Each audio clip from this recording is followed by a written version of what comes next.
This is highly unusual. We're sitting here getting ready to talk about our Steam Decks and Linux gaming in general, and we don't have any notes at all. Nope. We're going into this completely unprepared, like I think on purpose, just to keep it like organic and natural and see, I don't know. I'm not even going to edit it. I don't care. Yeah. We have a bunch of questions as well, so I mean that can always help. I have not shaved. I have not shaved since like November. I'm just it's all growing out, man. Yeah, the Steam Deck has like made me like completely isolated. Like I'm literally just playing it all the time. I'm actually a little bit disappointed that I have to sit here and talk to you guys for like 2 hours because I'm using the Steam Deck to do this call, which is amazing, but I'm not playing it. So that's I started watching the TV show Suits on Netflix the other day, and I just picked up the Steam Deck, started playing, and before I realized there were like 4 episodes that I spent, and I hadn't watched a single minute of it. It probably said like, "Are you still watching Suits?" Yeah, right? Exactly. That's what triggered me because I saw that pop up. I was like, "Wow, okay, no." Oh man, but that's 4 45-minute episodes. I was like, "No, that's not normal." I was like laying on my sofa playing the game, and YouTube was just going on my TV, and somehow it ended up on like a 2.5 hour fan compilation of Smosh Try Not to Laugh challenge, and I'm doing this, and I'm like, man, this episode's been going for a while, and I like looked at the playback, and it was like 2 hours and 15 minutes, and I was almost over with the video. I'm like, wow, I have been playing this game too long. And that's something that really impressed me with the Steam Deck. I was expecting that small screen to not be super immersive, but once you start playing, like the controls and the thing just disappears. You're in the game, whatever the size of the screen, it's amazing. Yeah. Heard a lot of people complain in my YouTube comments about like, 720p and the color, whatever. That all disappears when you get this thing in your hands. Like it's amazing. I didn't expect. Well, maybe should we start by introducing everybody? We're totally taking the organic conversation a little too seriously because I guess people are going to watch and or listen to this things in all. Okay, so let me start. I guess I'm Jason Evangelo. I'm that guy who does Linux for everyone. I've also been a tech contributor at Forbes for like 11 years now, and I am covering the Steam Deck nonstop on Twitter and at Forbes. So actually nonstop. I mean, I barely sleep, and when I'm not sleeping, I'm tweeting about the Steam Deck because it's just a dream come true. And I just randomly spur of the moment messaged all of these guys on Twitter and said, "Hey, you want to just like get together and geek out and talk about the Steam Deck?" And they're like, "Sure." And I said, "I don't even care where it goes. I don't care if you can edit it, you can leave it, you can leave it raw, you can do whatever you want with it. Let's just get together and have a chat and go from there." So that's my spiel. And Nick, take it away.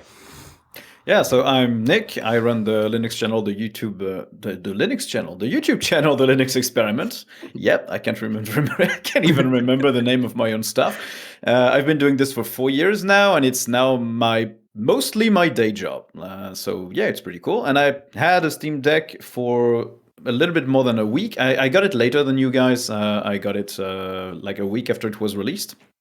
But I've been enjoying it thoroughly, and I already made my video review on it, and I still have a few other videos ready for that. So yeah, it's been a super fun experience. I'm Liam, the face behind Gaming on Linux. Been doing that for over 10 years. Like you guys, got the Steam Deck, been reviewing it. I've done, I don't know how many videos on YouTube now. I've got so little sleep, it's unreal. Yeah, that's me. Nice. Thanks for everything that you're doing for I mean, I didn't actually start paying attention to your website until like 2.5, 3 years ago. And I can't imagine how overwhelmed you must have gotten after Proton launched, right? Like, cause all of a sudden you're not just covering this little tiny subsection of gaming that's native to Linux. Now you're covering like all of gaming pretty much. Yeah, it's been really weird. It's been because I started Gaming on Linux on just the basic idea of running native Linux games, and then Wine started getting better, and then Proton came along, and I sort of had to shift everything I do. And it's been a bit weird because a lot of people pushed back against it quite a bit. I mean, I did initially, but then Proton speaks for itself, I think, nowadays. It's amazing. I want to make a little note, mental note to circle back to something you just said later and talk about whether or not we need native Linux builds anymore. So just everybody remember that. I want to circle back to that at some point. Your friend and your guy. Your friend and your guy, Gardner, formerly known as the Linux Gamer. People have been telling me I need to bring that back, but I don't know. But yeah, I'm a YouTuber. I run a YouTube channel called Rant. I talk about Linuxy stuff, and recently it's pretty much only been Steam Deck stuff. Yeah, really, I've been doing it for 8 years almost, which is just crazy to me, and it's my job now. And I do other things, but like this is primarily what I do.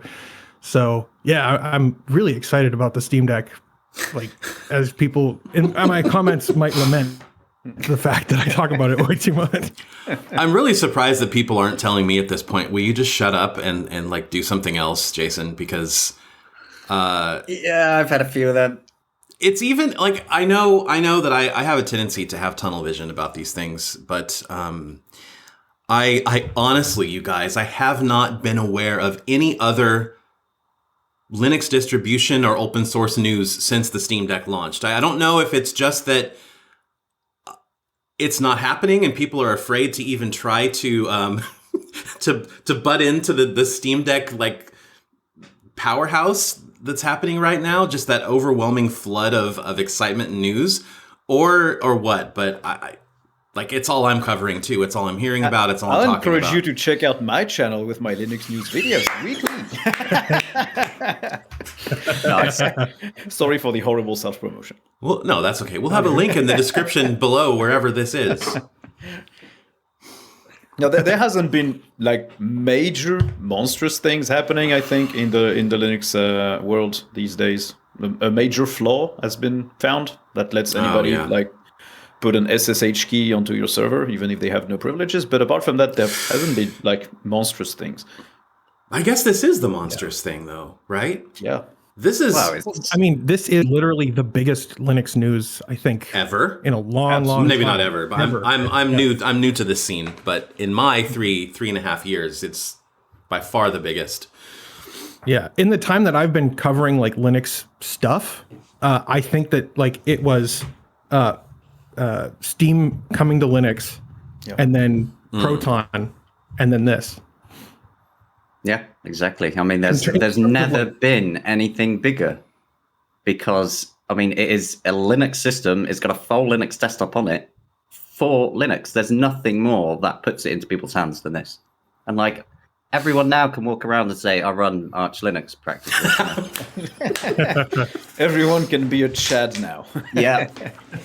And so many people are also going to get their Steam Deck and not say, I use Arch, by the way, because they might not even have any clue that they're using Arch, and that's great. I think that's great, actually. I've heard most people say I'm running Proton. I've heard like 2 or 3 people say I'm running Proton. I'm running Proton. Wow, it's really interesting to see how ordinary, and I don't mean for that to sound derogative, but hopefully you understand what I mean by like everyday average, non-technically savvy, not people who are not following Linux or not following like the daily news cycle around these things. It's really fascinating to watch how they are receiving this and interpreting this device, right? Like you just said, you know, people go, I'm running Proton, and just people expecting, like, it's good and bad, right? There's people that are just expecting, like, I see tweets all the time. I can't wait to get this thing in Q3 and play Destiny 2. Oh, dude, I got some bad news for you. You know? Yeah. What do you got? Like, I think,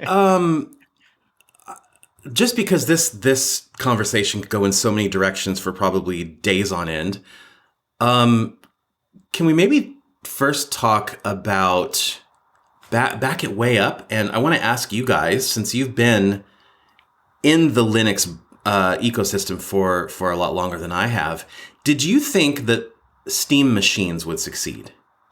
What did you think about those when they were released? Did you have the same kind of fervor and enthusiasm for those?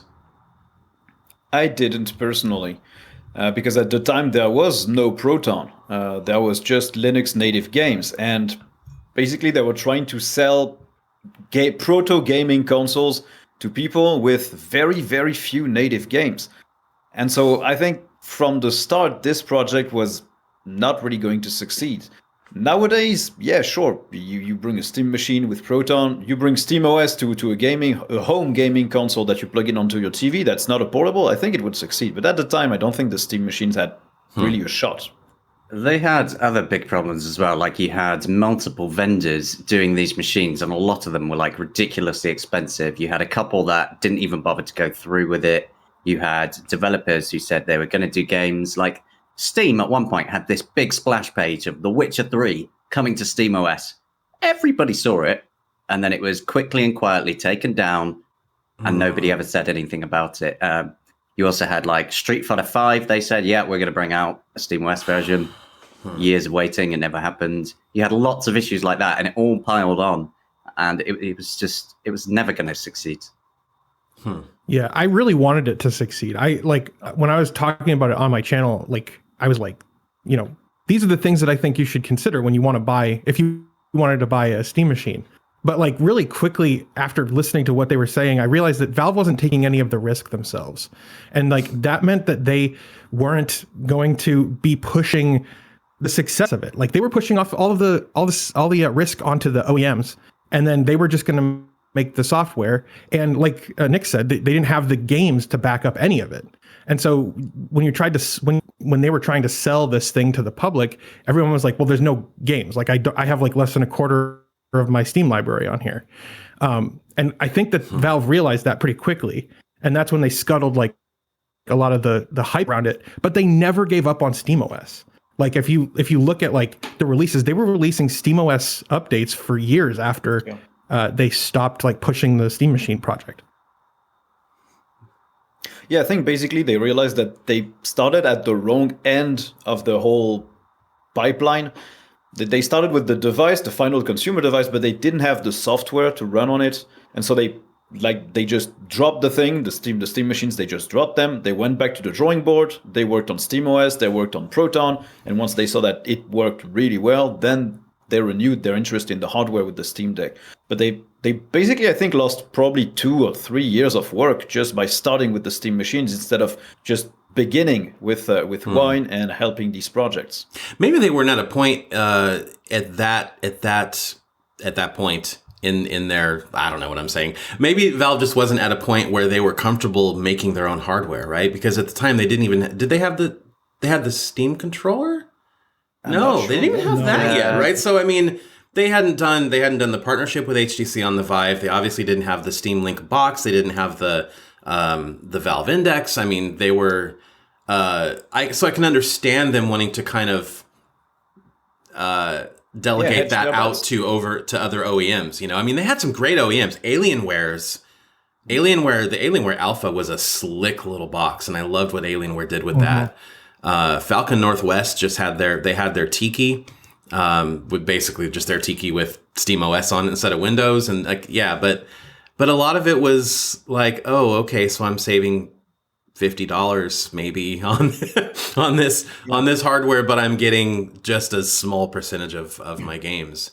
So the Steam controller, just to jump in there, sorry. Just a minor correction there. The Steam controller actually came out at the same time. Okay. So one of the interesting things about the Steam controller is that was Valve properly getting into hardware manufacturing. And obviously when it comes to the Steam Deck and the Index and stuff, that's where a lot of their lessons were learned on, the manufacturing of this device. And clearly you can see a lot of the Steam controller in the Steam Deck. Oh, yeah, absolutely. Gardner, what were you going to say? I don't remember. Oh, well, that's okay. Guys, I gotta say it's morning for Gardner, so you got to cut him a little slack, okay? It's afternoon for the rest of us, and it's morning for him. So, yeah. Yeah, I've only had 2 cups of coffee so far, so. Only. Yeah, this is my third, but it's been a long day already. Man, so I don't know what is. I mean, I wanted to do this warts and all from the Steam Deck just to say that I did it from the Steam Deck, but I am noticing some oddities that I don't notice on my big, my normal production machine, like some weird screen tearing. And occasionally my Logitech camera, it'll like go to green. It'll have this green flash, and I don't know what that's about. Yeah, I don't know if that's this build of OBS that's on FlatHub or what. But this is part of the experience. Part of the experience for me. Is your webcam plugged into a hub then, and then into the deck? Yes. To do this. Yes. So it might be something to do with the power then. Power cycling or something? Oh, perhaps? it could be. It could be. We're going to talk about that too. Because, yeah. Oh, yeah. There's some real weirdness happening with the hubs. But, okay.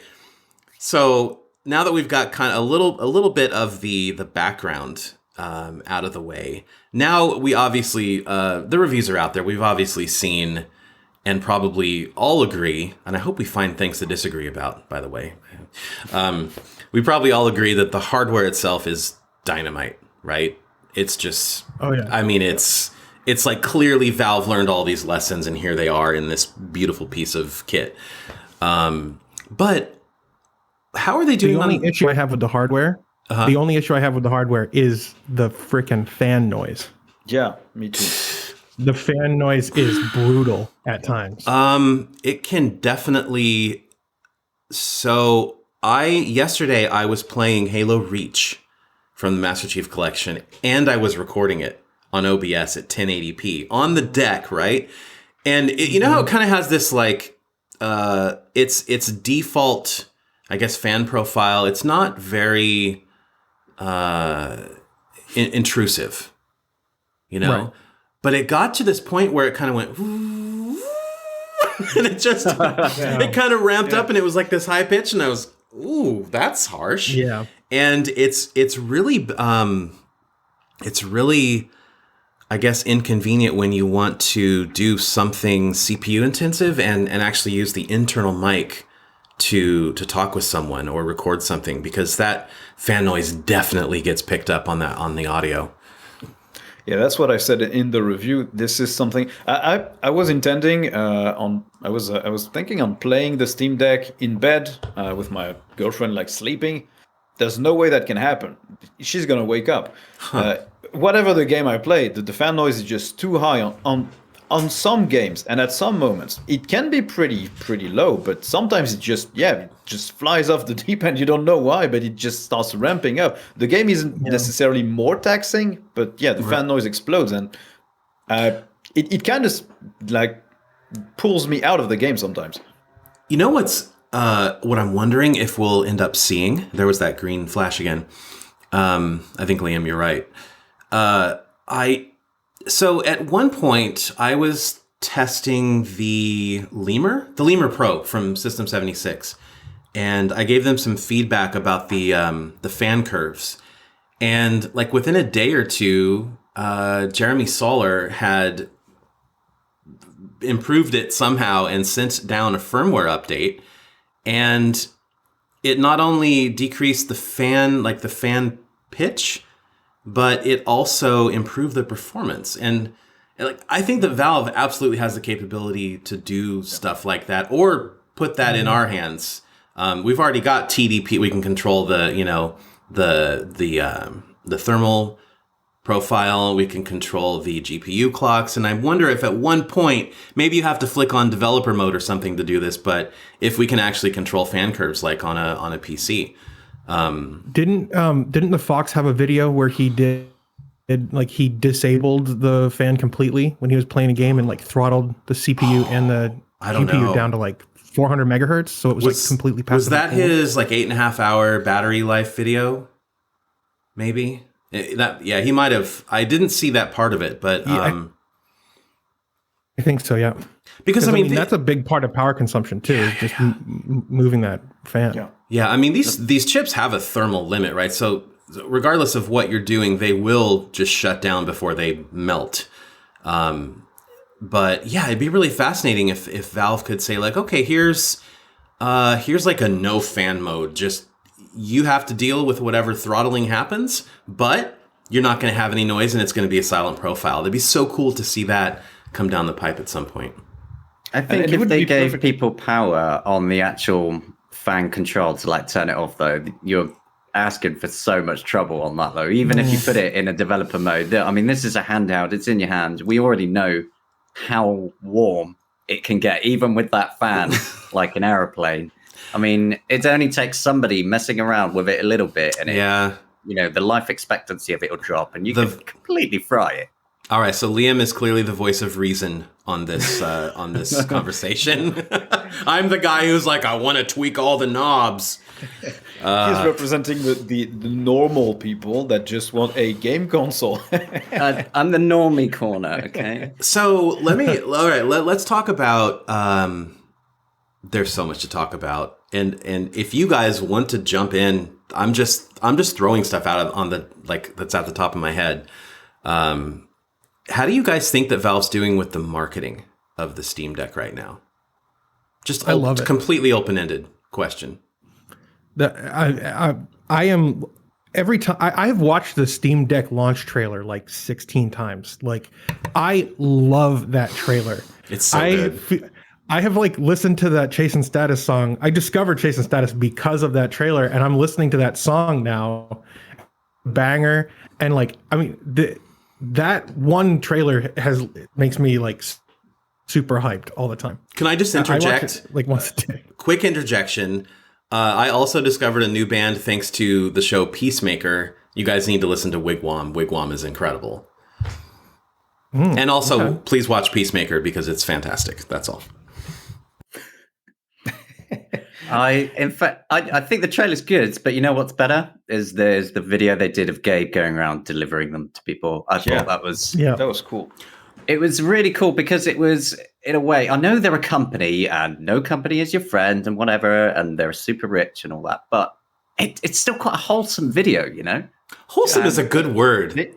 They even shown some people that just had no idea who the guy was. There was somebody who was taking the Steam Deck for somebody else, and she was like, "Okay, thanks, bye." But he even said, he didn't say like, "I own it." He said, "Oh, I work for Valve." Yeah, like, I'm Gabe from Valve or something, right? He's I loved the Gabe N at valvesoftware.com. He's like, "Give me your feedback." Like that's the cool thing about Valve is that they're always looking for feedback. A fun fact about that woman who received the deck and she didn't know who it was, that guy, like the guy who bought it, that was his wife, and he went skiing that weekend and was like, "Babe, I want you to just pick this up." and she's like, "Okay, no problem." So he knew it was coming, right? But he didn't. He knew it was coming, but he didn't know Gabe was going to be there. Of course not. No, because I regret it. Yeah, they didn't send these people. They just said, like, we're going to deliver your Steam Deck. They didn't say, we're bringing this PC gaming icon with us. Oh, man. Oh, at least he got a signed... missing that. At least he got a signed Steam Deck, though, right? Yeah. That striked me as very honest and down to earth, because like, certainly they had hours of footage they could have used, right? But they left in that kind of stuff where, you know, like acknowledging that, okay, not everybody is some hardcore PC gamer who knows who Lord Gaben is, you know? I love that. Yeah. But how are they doing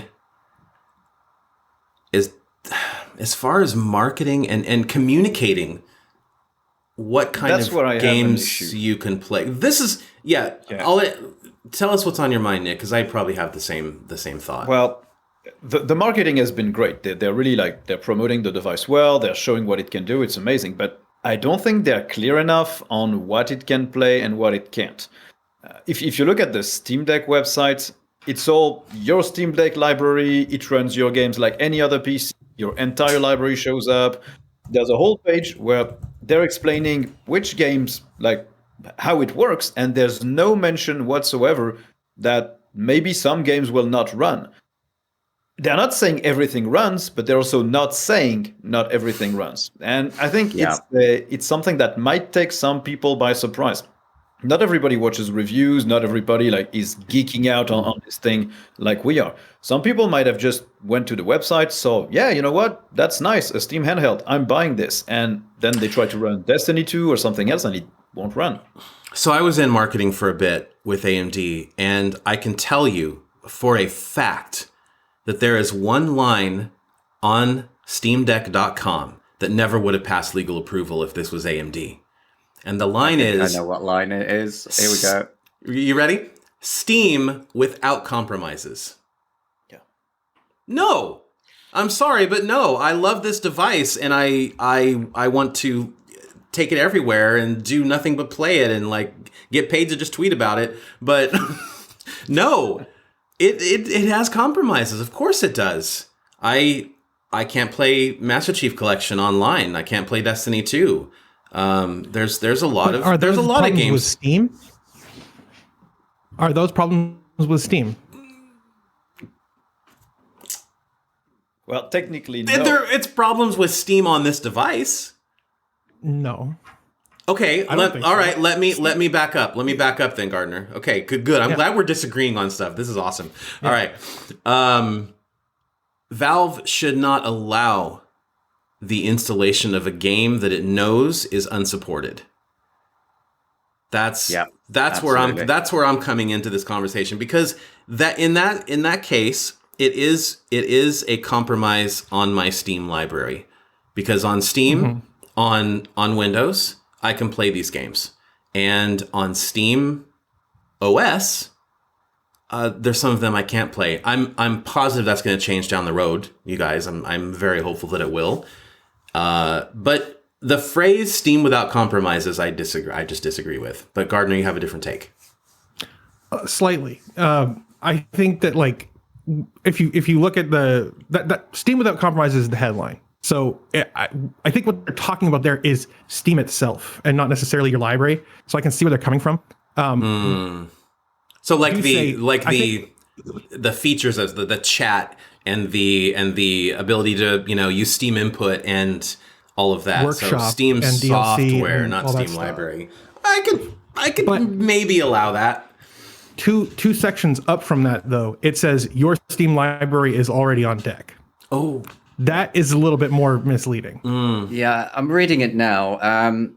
Your entire library shows up just like any other PC. It's just not even true. Well, it's true on a point of it showing up. It does show up, and you can click install.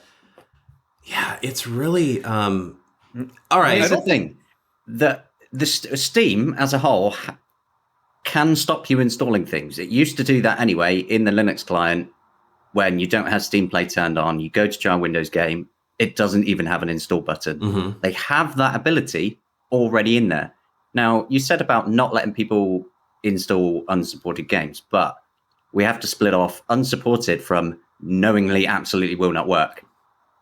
And Valve will know what ones are in that category, because, Destiny 2 it just won't work, and they won't allow it to work. So I agree. You shouldn't be able to waste your time downloading it and have the fuss over it and even appearing on there. It just shouldn't be there. I think that's a messaging challenge that they're going to have to overcome, because I think that the more this gets into people's hands, and I think all we can do is make educated guesses here, but I think that Valve has already sold millions. I honestly do. I think that at least 2 million of these have been reserved. Maybe not paid for outright, and definitely not shipped, but I think that at least 2 million have been reserved. They said, what was it? Tens of thousands per week, and then next month they're expecting hundreds of thousands to be. Yeah, tens of thousands the first month, and then the second month of production, hundreds of thousands. Yeah. And so even if that doesn't ramp up at all, and they're like, okay, hundreds of thousands per month, even if that's only 200,000 per month, that's a whole lot of hardware. And I'm concerned, and I expressed this concern when the Steam Deck was first announced, that I'm concerned that some people are going to get it in their hands and be disappointed and then blame that on Linux. Yeah, there's going to be an element of that, I think, no matter what. But on the other hand, I do have to applaud Valve for the whole Steam Deck verified thing. Like you've seen all the, even if they get it wrong, you've seen headlines from places that have 3 initials, where they have since corrected themselves, but there's a lot of mainstream gaming sites that have said like, hey, the Steam Deck has 1,000 games you can play. Well, it's got 1,000 games that Valve has certified that are playable, but there's so many more. And I actually like, all I wanted to say about this is I actually like that Valve is focusing more on that list than they are on like, but you can go ahead and try the tens of thousands of other games we have. They're going, no, like, this is it. It's a great list. It's an enormous list. It's got tons of variety. It's, an amazing catalog of games already on this device. Yeah. I'll jump in then, if you don't mind, about Deck Verified. Yeah, go. Mm-hmm. So I personally do have some issues with Deck Verified because in some ways they're being too quick with it. Because there's already titles out there that are 100% verified and they have the green tick. Now, to even be in the playable category, games have to hit their minimum floor, they said, of 30 frames a second. I've tested numerous titles that will drop way below 30, and I'm like, how are these fully verified titles? I don't know. The thing is, they haven't explained properly how they're necessarily going through and testing things like performance, because you could play through the first hour of something and think, wow, that's great. And then you could get into a new area and see 10 frames a second. And that's just, things like that are not going to be acceptable. They wouldn't be accepted anywhere else. And they need to, I don't know, just change the way they're checking on performance. Like I was playing, you might have heard of it, Vampire Survivors. It's like this 2D little indie game. You just run around a map shooting off automatically these weapons and you have to survive. But it shot up the list on Steam and it's sold a ridiculous amount. It's amazingly popular, seriously. But levels tend to last about half an hour. For the first 25 minutes, yeah, it's pretty good. But you hit like 25 minutes and the performance just goes like that. And it's to the point where you're hitting single digits and you can hardly move. And I'm like, that's a fully verified title. See, like what? Performance. So it's not just performance for me with Deck Verified. I've had a couple games that are fully verified where the Steam input just stops working after an update. I've been playing Spelunky 2 since I got the Steam Deck, and then after an update, I think it was on Saturday. Like, it only thinks that there's a keyboard connected. It doesn't detect anything. And the only way I was able to fix it was to force Proton 6.2 or something, downgrade from, like, I don't remember, I was using 7 maybe. I was using a different version of Proton, and now it's detecting the controls again. But Spelunky 2, is it a verified title? It is. Oh. Okay. Yeah, and that's something they're going to have issues with, because they can test a game right now and it can run perfectly, even if they do their testing perfectly. Like, the frame rate is perfect, everything works. But after an update for the game or an update for Proton, this could break. And I doubt that they're going to revisit every single certified title that they've done. I don't think they have a fully automated testing pipeline that will check those. So these green check marks are going to lose their worth over time for certain games. For games that are no longer updated, that's not an issue. But for games that are current and that still receive updates, it might break stuff. And I don't know how they're going to deal with that. I just wanted to say I want this green verified checkmark to be sort of like that old Nintendo seal of approval. Yeah. Where it's like, this is a guaranteed awesome experience. That's all. Go ahead, Gardner. Sorry. I think that they should have,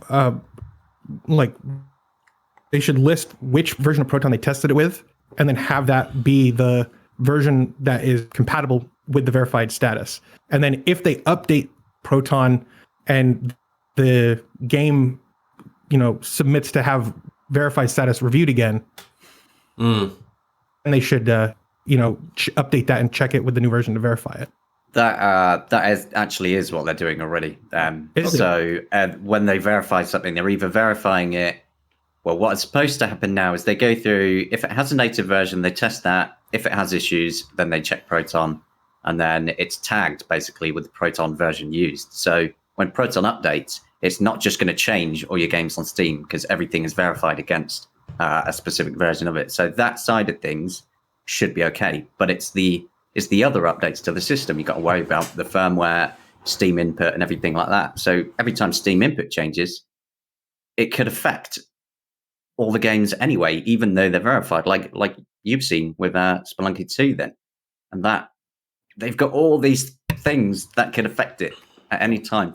It's wild. Yeah, it's wild because I'm thinking right now about the Elden Ring situation, which is wonderful. And if people don't know, just to briefly catch you up, basically, Elden Ring is verified for Steam Deck with multiplayer, with EAC, anti-cheat multiplayer components, the works, right? And Valve's Pierre Liu came out and said, hey, and I'm paraphrasing, so this is not how he said it. I'm just paraphrasing with my own personality. But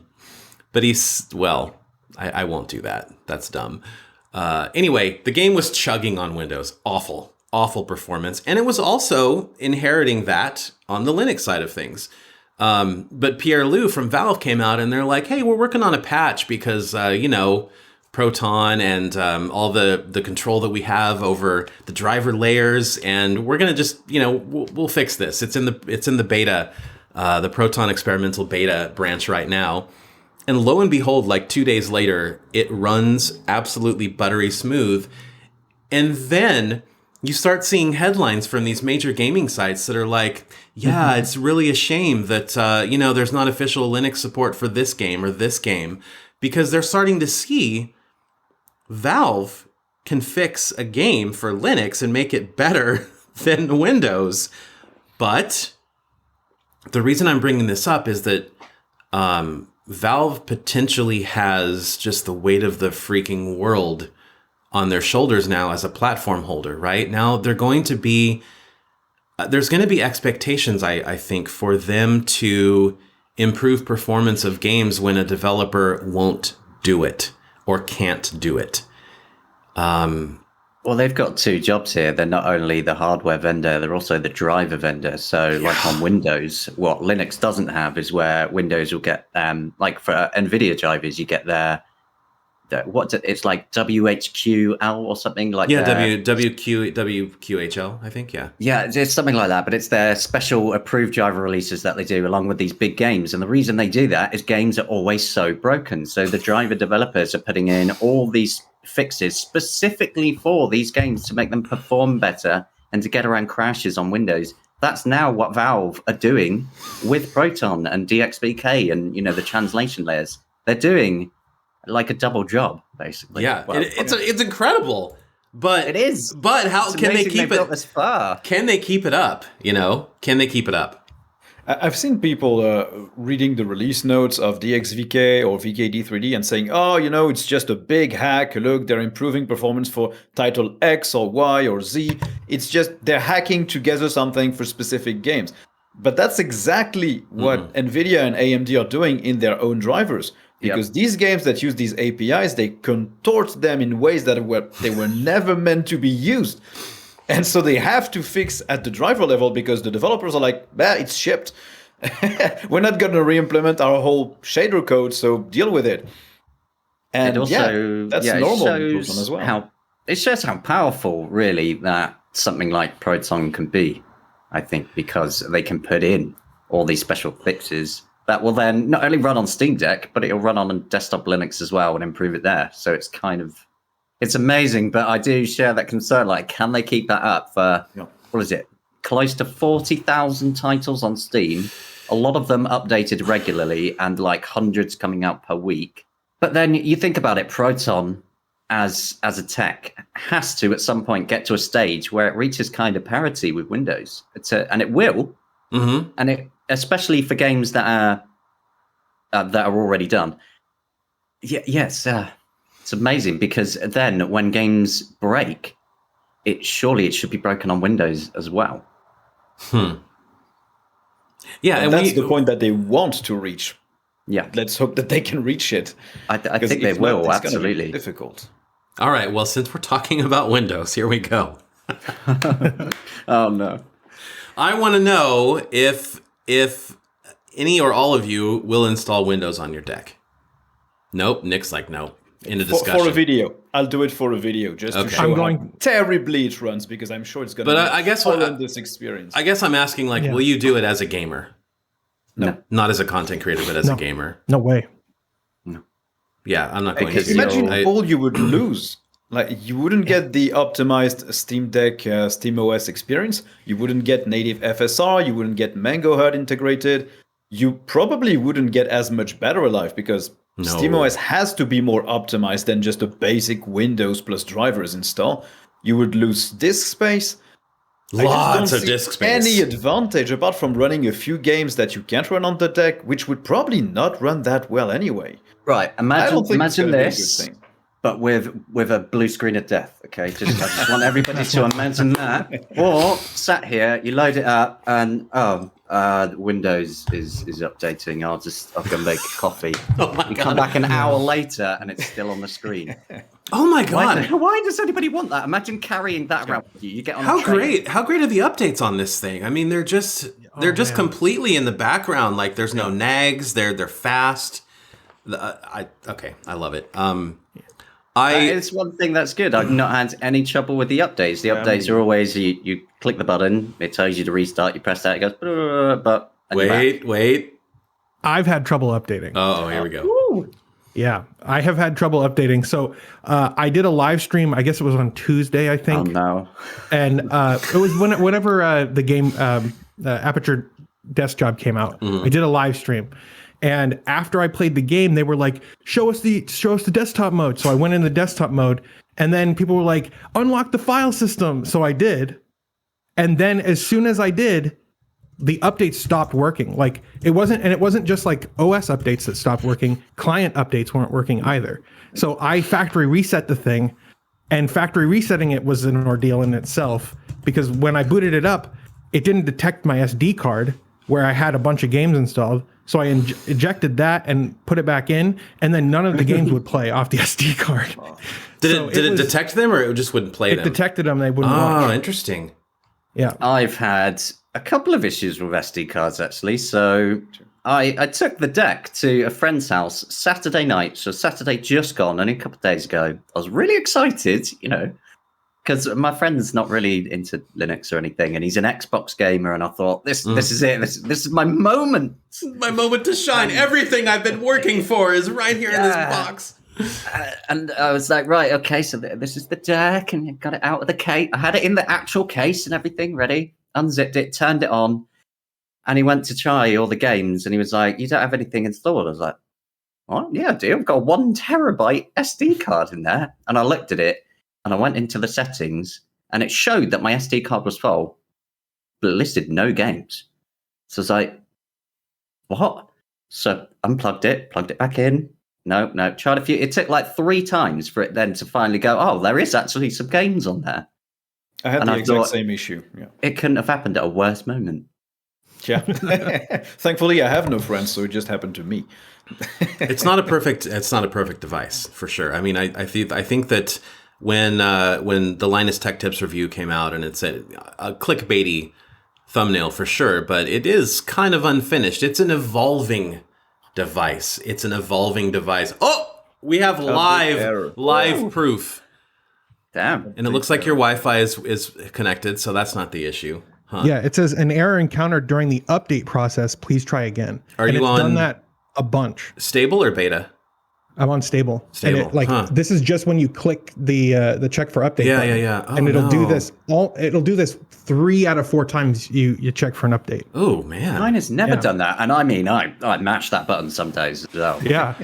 that's like one of the nice things about the updates too, is it's like you get excited when there's like new features, you know, like you and I got really excited the other day when it had the actual changelog right there in finally the prompt. Yes. Yeah, oh my God. So I think Liam and I have had it the longest, right?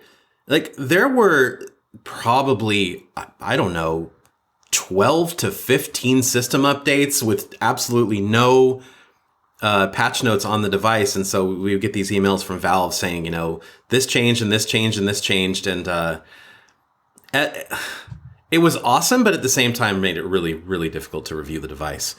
Yeah, I had to redo my main video, I think, twice, I think it was, overall, because they put new things on there that then was different in the video. And it was... Yeah, it was like the actual splat, like the startup logo completely changed, and like so much stuff changed. It changed, like, and I was just there in the end, like coming in hot. Yeah. I just wanted to just throw one comment out there about the Windows on deck situation. Is I'm like you, Nick. Like I'll do it out of curiosity, and so that I can tell people how it works and maybe stay on top of the developments there. But I'm completely overwhelmed with stuff to play. Like I'm overwhelmed. I can't even speak about it because I am discovering things in my library now. I guess just because I'm looking at the library from a different perspective, like through a different lens or something. But I for some reason decided to play Baldur's Gate Dark Alliance, which was like an Xbox and PlayStation exclusive for like two decades, right? And I never played it. And it runs, it's amazing. And you Dark Souls people, you got nothing on this game. Like you think you're a hardcore gamer, play Baldur's Gate Dark Alliance and then come back to me. That game is rough. But games from that era work really well on this thing. Yeah. Like even if they haven't been tested or whatever, like I beat Shadow Complex on here. Oh wow. It's so good. Shadow Complex. Yeah. Oh, the dialogue is the worst, but like the gameplay is great. So campy. Yeah. And then what was the other one? Burnout Paradise Ultimate box. Yeah, me too. Not the remastered one, right? Because that is not compatible, but the Ultimate box is. Mm-hmm. Plus, like the really battery life on those, I got 8.5 hours with Baldur's Gate Dark Alliance. Seriously. I've never seen even close to 7 hours on 60 FPS, by the way. 60 FPS. Jeez. What? No tweaks. But then again, that game is barely rendering anything, let's be honest. Right. I mean, yeah, it's not demanding at all. It's all static backgrounds, isn't it, I think, for the most part? For the most part. There's not much happening. It's not taxing anything, but... I get close to 6 hours with Burnout Paradise. Yeah, and that's... What? Yeah. It's all about... I got about 5 with Portal 2, but I think that was the best I ever got. So with Portal 2, it really helps if you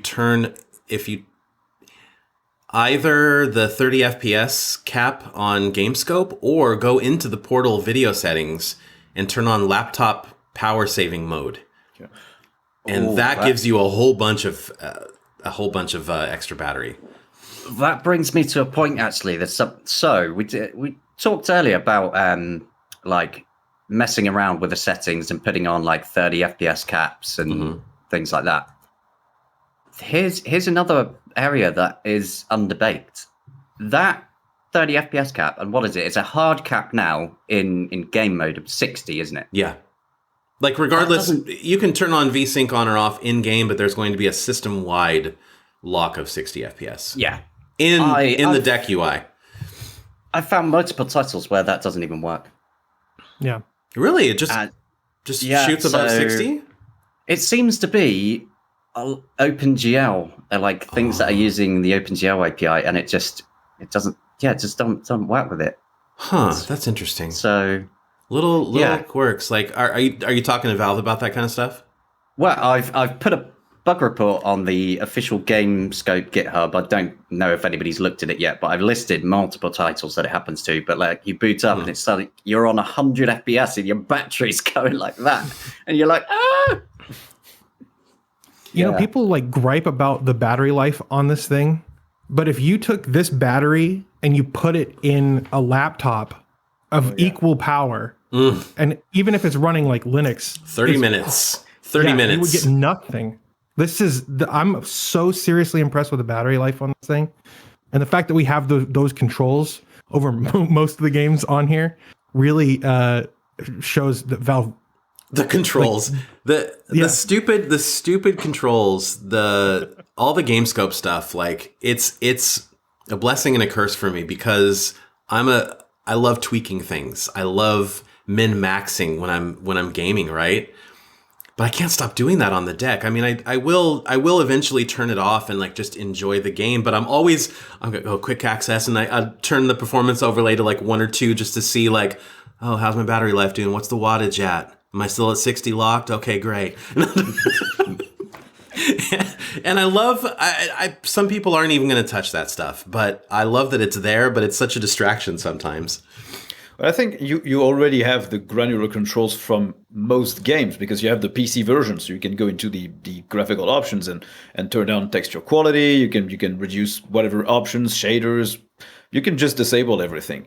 And I think most people will probably start by looking there instead of trying to mess with the TDP, the wattage, the GPU clock speeds. Probably, yeah. But for people like us, or at least like me, and like you, Jason, that really want to dive deep into this thing and try to squeeze out like the 5 more minutes of gameplay or the 2 FPS that you need to reach a stable 60, it's really fun to have that.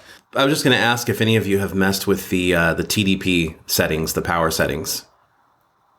Yeah, a little bit. Yeah. Any actual results from doing that? Because I can't get really any difference. I don't notice a difference.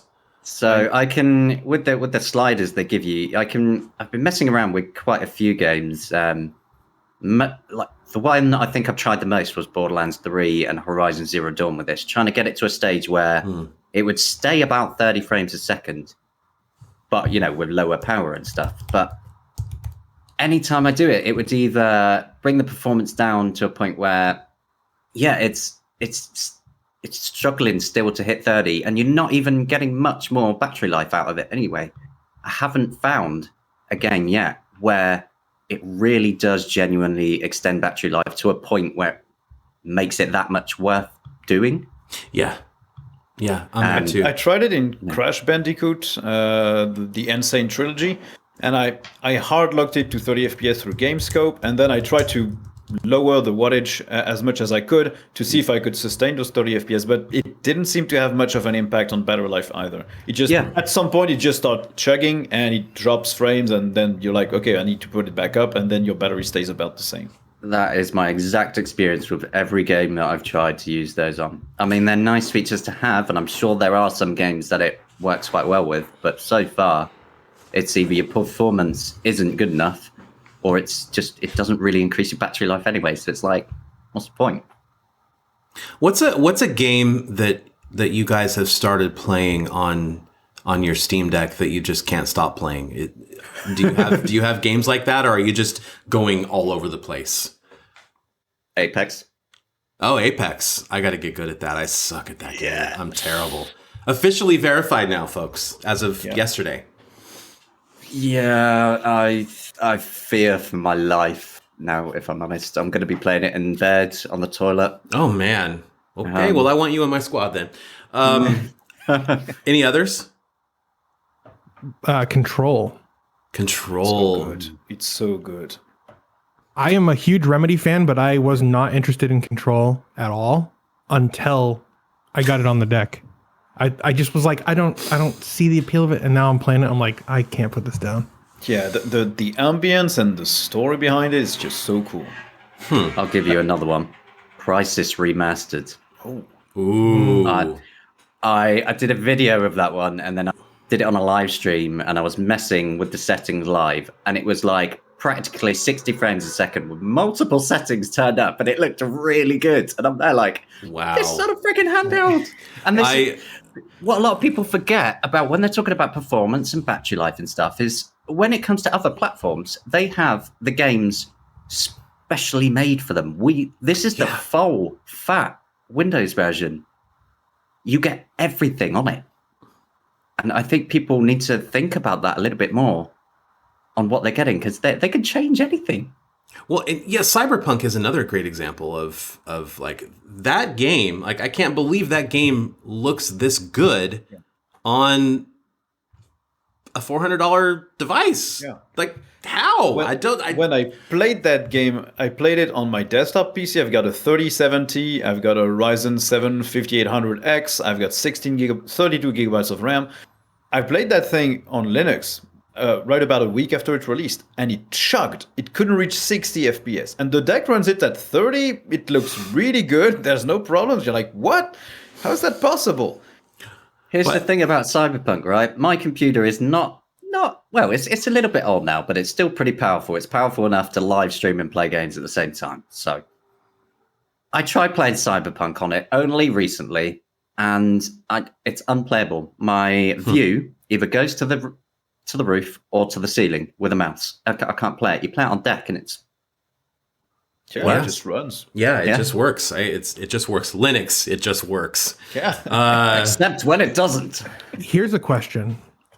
How much of the improvement that we're seeing on the Steam Deck for the Steam Deck is going to spill over into actual desktop Linux gaming?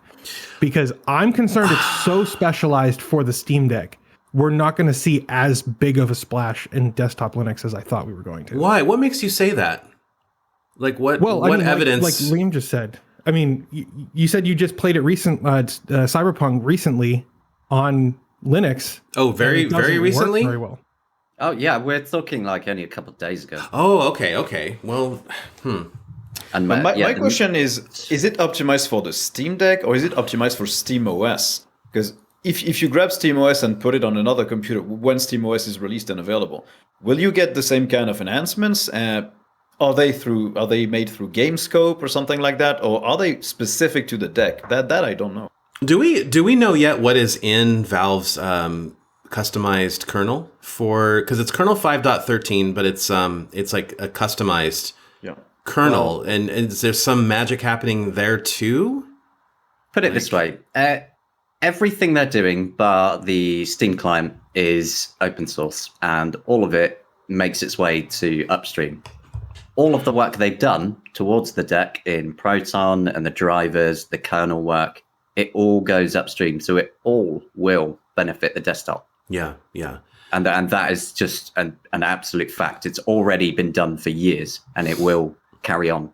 They've got no reason to keep it to themselves, because it increases the burden on them for out-of-tree patches onto their kernel and drivers. It's better to have it upstream where it continues to be maintained easily. Plus, if suddenly every other Linux distribution can run awesome games very, very well on Steam, then Valve makes more money, right?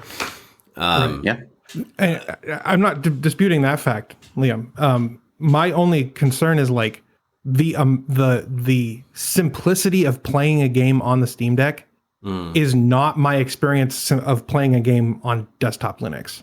And so that's where I'm kind of like, you install a game on the Steam Deck and it just works if it's going to, you know what I'm saying?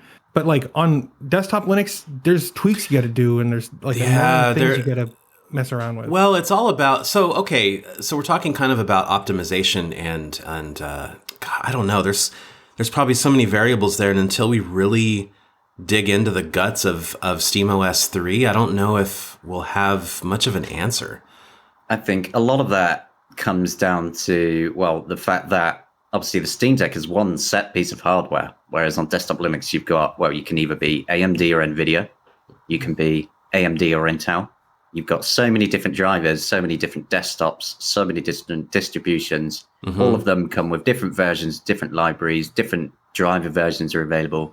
That kind of experience on desktop Linux is down to the distribution vendors. There are even documented experiences where someone's NVMe drive prevented them from playing a game on a certain Linux distribution because of whatever crazy bug, right? Yeah. So saying that though, I read a post only on the Steam Deck Reddit today where if somebody has their SD card in, a game won't load, but as soon as they take it out, it works. Oh no. There's some bugs. Yeah. I'm not gonna deny that. Oh, I like this. What could you do with a few decks at a LAN party? I would love to have a LAN party with the Steam Deck. Like, even and because when I was a kid, that's what we did. Like, we would bring our PCs to each other's houses. We'd set up in a room. We'd set up in hallways. We'd run network cables everywhere, and we'd play Unreal Tournament over the network, or we'd play, other network games. We played Rise of Nations all the time, and so like doing that on the Steam Deck would be sick, especially if you had a mouse and keyboard and a monitor. That would just be, oh man, I would have so much fun with that. I have a few good memories of LAN parties using like really old Half-Life 2 mods, like how was it? I think it was Pirates versus Vikings versus Knights, which was ridiculous and fun. There was Hidden, which was super fun as well. One player played as a mutant freak that was invisible, and the other guys were trying to see him and kill him. These things would be really fun with a Steam Deck LAN. See, the only actual LAN party I've ever done, and this is going back some time now, was with the original Xbox. And me, my brother, and like a bunch of his friends sat in one of his friends' front room, and in the middle of the room were just like a circle of TVs with Xboxes all hooked up. Now you can just imagine that with a Steam Deck. But you were all sat there on your sofa. So much easier. You've all got your feet up with it. Man, I had to bring my giant, heavy, thick TV over to my friend's house, plunk it down on the floor. Then you've got these Ethernet cables snaking everywhere. But that was still an amazing experience. Yeah, I remember playing like Mario Kart DS over Wi-Fi connection, like direct Wi-Fi connection. That's something I would love to see for the Steam Deck. If games could like actually create an ad hoc network and your friends could just get on there.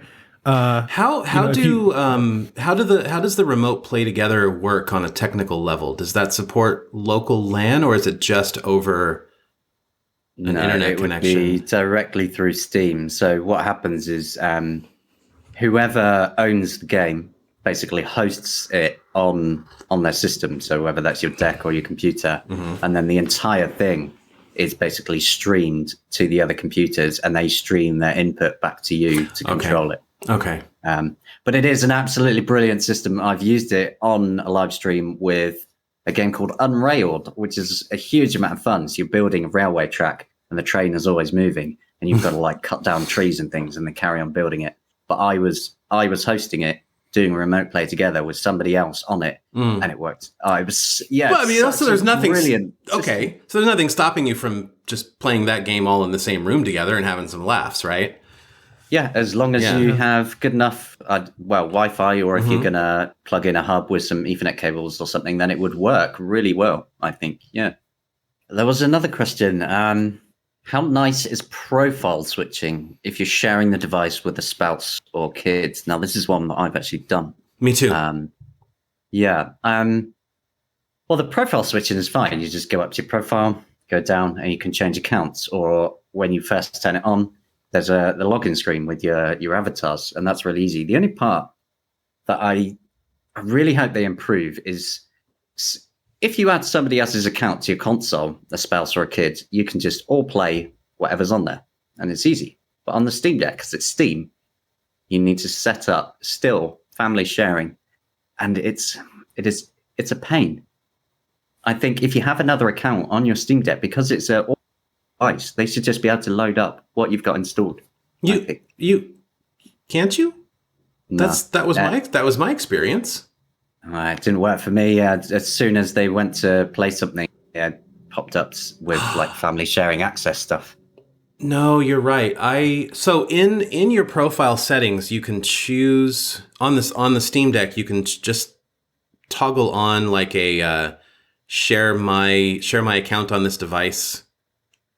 Something like that. I didn't see that. Yeah. I'm in desktop mode, so I can't show you at the moment, but I've got my deck here. I'm gonna have.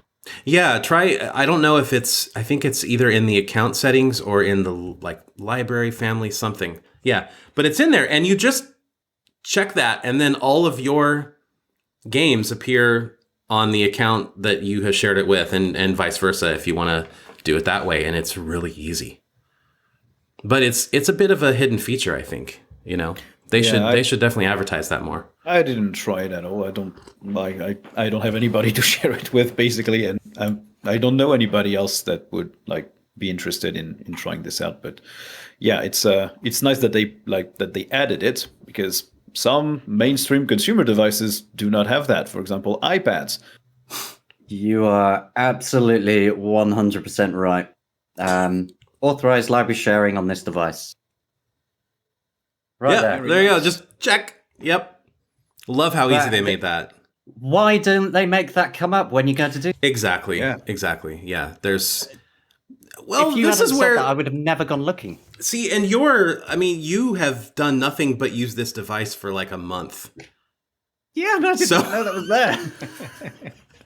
And that actually and you're a power user and everything. Like, you're someone who should know about that. And I'm ashamed. And I'm not saying that to shame you. I'm just saying that's one of the many challenges that I think Valve has, trying to kind of straddle that line between this is like a power user toy and it's just a works out of the box, easy to use console. They're trying to appeal to both groups, and that takes a lot of finesse to be able to pull that off. They'll get there, though. I mean, they've been updating almost every day, or like every other day, right? which is good. Yeah. But talking about updates, there's something I'll mention, actually. So during my live streams, I've been plugging it. So the way that I've been doing it is I plug in a hub, and then the hub has a HDMI going to a capture card. And then this capture card goes to my computer where OBS does the rendering. So the deck, has all of its resources freed up. But I had the performance overlay on in the corner, and you can see it's got a little plug icon when you're plugged in. But people started noticing the battery level was dropping. I didn't notice because obviously I'm playing the game and I'm trying to read the chat, answer questions, playing the game, trying not to be a complete failure. But it was just dropping and dropping. And this happened across a couple of streams. I did a bit of live troubleshooting on the stream of unplugging the hub, plugging in 2 different chargers. And even though the battery icon was there, not the battery, the plug icon was there, it was still, the battery level was just dropping. And I couldn't figure out why it was. So I emailed Valve. And I have to say, I'm really impressed at the responsiveness that they gave me on this. Was actually quite impressive. They talked over emails about different hubs. They suggested a little power meter that I've got now. So you can get this little thing that has a little screen on it, and you plug it into a hub or into your deck and then plug the power in, and it will show you like the exact readout of what you're getting. It's really useful because you can see if it's matching up to what the deck is telling you. And as it turned out, I was able to find a way where after a couple of times of unplugging and plugging in the hub, suddenly it would say charging, and like charge by the maximum amount as well. And I managed to get a shot on my phone of this little USB gadget they suggested I pick up, of one shot of it not charging. All I did was unplug the hub, plug it back in, and it went ping, maximum charge. So I took a picture of that, and like you could see the time on it and everything. And I was like, here you go. This is like 10 seconds apart of what's happening. And what they did is they went and bought the exact hub that I've got to test. And they've now found the issue and a firmware. That's incredible. Like roll out. They went out and bought your hub just to test it. Yeah. Wow. And I'm really impressed on that. Just, yeah. So eventually, when this rolls out, other people who have hubs won't have this charging issue. So, yeah, good job, Valve. Yeah, because 2 out of 4 people in this conversation are having problems with their hubs. I have used 3 of them now, and one of them one's an Apple hub, a Mac hub, basically. It's just a little, just one of these. You've seen them, just one of these guys, right? Super overpriced dongle. Yay! Represent. Does yours work? All right. Yeah, it works perfectly, but it's not an Apple one. It's a Huawei one that I got with my MateBook when I bought that. I wonder if this is Apple or... Well, it doesn't matter. But they said it would work, and it... okay. It does not. It does not have enough power delivery to fully charge when you're in desktop mode connected to various peripherals. So I went out and I got a D-Link, which I can't show you because it's all plugged in. But that works fine because it has 100 watt power delivery. So, but it seems there are some unknowns at this point when it comes to using a USB-C hub. And that was actually one of our questions, was how good, this is from Gal Grunfeld. And they asked, how good do you think the Steam Deck is as a Linux laptop for super users and experienced Linux users? That's the key part. Do you think that as a mobile computer where gaming is only one of its capabilities, that it can do other things well? Would you recommend buying it for someone who wants to daily drive it as a computer and use it every now and then as a mobile computer? And I think the first part of that answer has to be like, we need a lot more clarity from Valve regarding what types and exactly like specifically what specs and what models of USB-C hubs work besides their official dock, which isn't even out yet. Because, Liam and I have tried several and have had mixed results. And wow, oh, my screen just went black. We can still see you. That's weird. Oh, that's probably your power saving then. In fact, there's another issue that I've had. It might... Wait, switch device. No, don't switch. Okay, can you still hear me? Yeah. All right. And okay, weird. So we should have a disclaimer here that Jason is doing this from Steam Deck. Yeah, all from Steam Deck, yep. But... So clearly, you can use it as a regular computer. I have been, man. You can do video calls. You can read text documents. You can do that stuff. Well, the other day I was listening to Spotify and I was chatting on Discord and I was writing an article at Forbes and I had OBS fired up and I was doing some test recordings and yeah, it's there's a few quirks, but it's a tough question to answer at this point. Because what I want to do is I want to use it for 30 days straight as my only computer and then kind of I think I'll have a more well-rounded opinion about that. But I'm using it as I anticipate that a normal user would, not an experienced power user. I think maybe Gardner, you've got some thoughts on this maybe, right? Like how would this... I don't feel equipped to answer that because I'm not an experienced Linux power user. Yeah, so I do have some thoughts about this. I went to make the video that I did about how to copy files from your Windows PC to your Steam Deck, and that's a hot issue. It is. It is. As someone who's very familiar with Linux and who has been using like Manjaro for years at this point, my initial thought was just Samba, right? But I didn't want to have the Windows PC set up a Samba share and then you go on your deck and copy files from the Windows share. I wanted to do it the other way around. I wanted the Steam Deck to have a Samba share and then you could drag and drop files from your desktop onto the deck because that is a much more intuitive way. And I think that's how a lot of people, like normal people, would think about doing it, right? But you can't do that. There's no Samba pre-installed in SteamOS. And so you have to, and you can't like tell people, oh, enable dev mode, unlock your file system, install this to the package manager. That's not an option. So I found it really frustrating from like my perspective, trying to figure out how to do this. And then the option that I came up with was enabling SSHFS or, the SSH client or host on the Steam Deck and then mounting it as a file share on Windows. You guys have totally opposite solutions to this, and I love it. I love it so much because Liam's was like ultra simple, and yours is like the power user approach, and it perfectly illustrates how much. Help me out. Somebody help me finish my sentence. There you go. The duality of Linux in general. Yeah. You get some super easy, simple solutions that a lot of people don't know exist. And you've got the super experienced ways that are extremely simple to do if you know how to do them. There you go. You have both. Mm-hmm. I can't believe mine worked as well as it did, to be honest. You used Warpinator, is that right? Or something like that? Yeah, so Warpinator is a really clever little app actually made by the Linux Mint team, so shout out to them for that. It's available on FlatHub, so you open Discover, you install Warpinator, and then on your other computer, you install Warpinator, and then you click Send Files. Done. It's basically AirPlay, but for cross-platform AirPlay.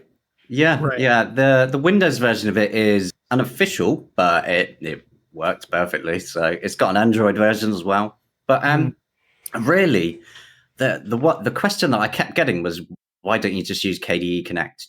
Just use KDE Connect, and it's like It's not in there. I would if I could, but I spoke to the KDE team, and they said if it's heavily integrated, they can't just make it Flatpak, unfortunately. So it would be nice if Valve updated SteamOS to just include KDE Connect, because it's really small anyway.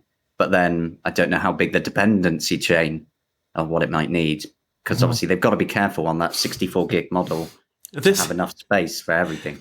This is the more I think about this, the more hilarious it becomes that if you want to use the Steam Deck as a daily driver computer, it's actually going to be easier if you're not a power user.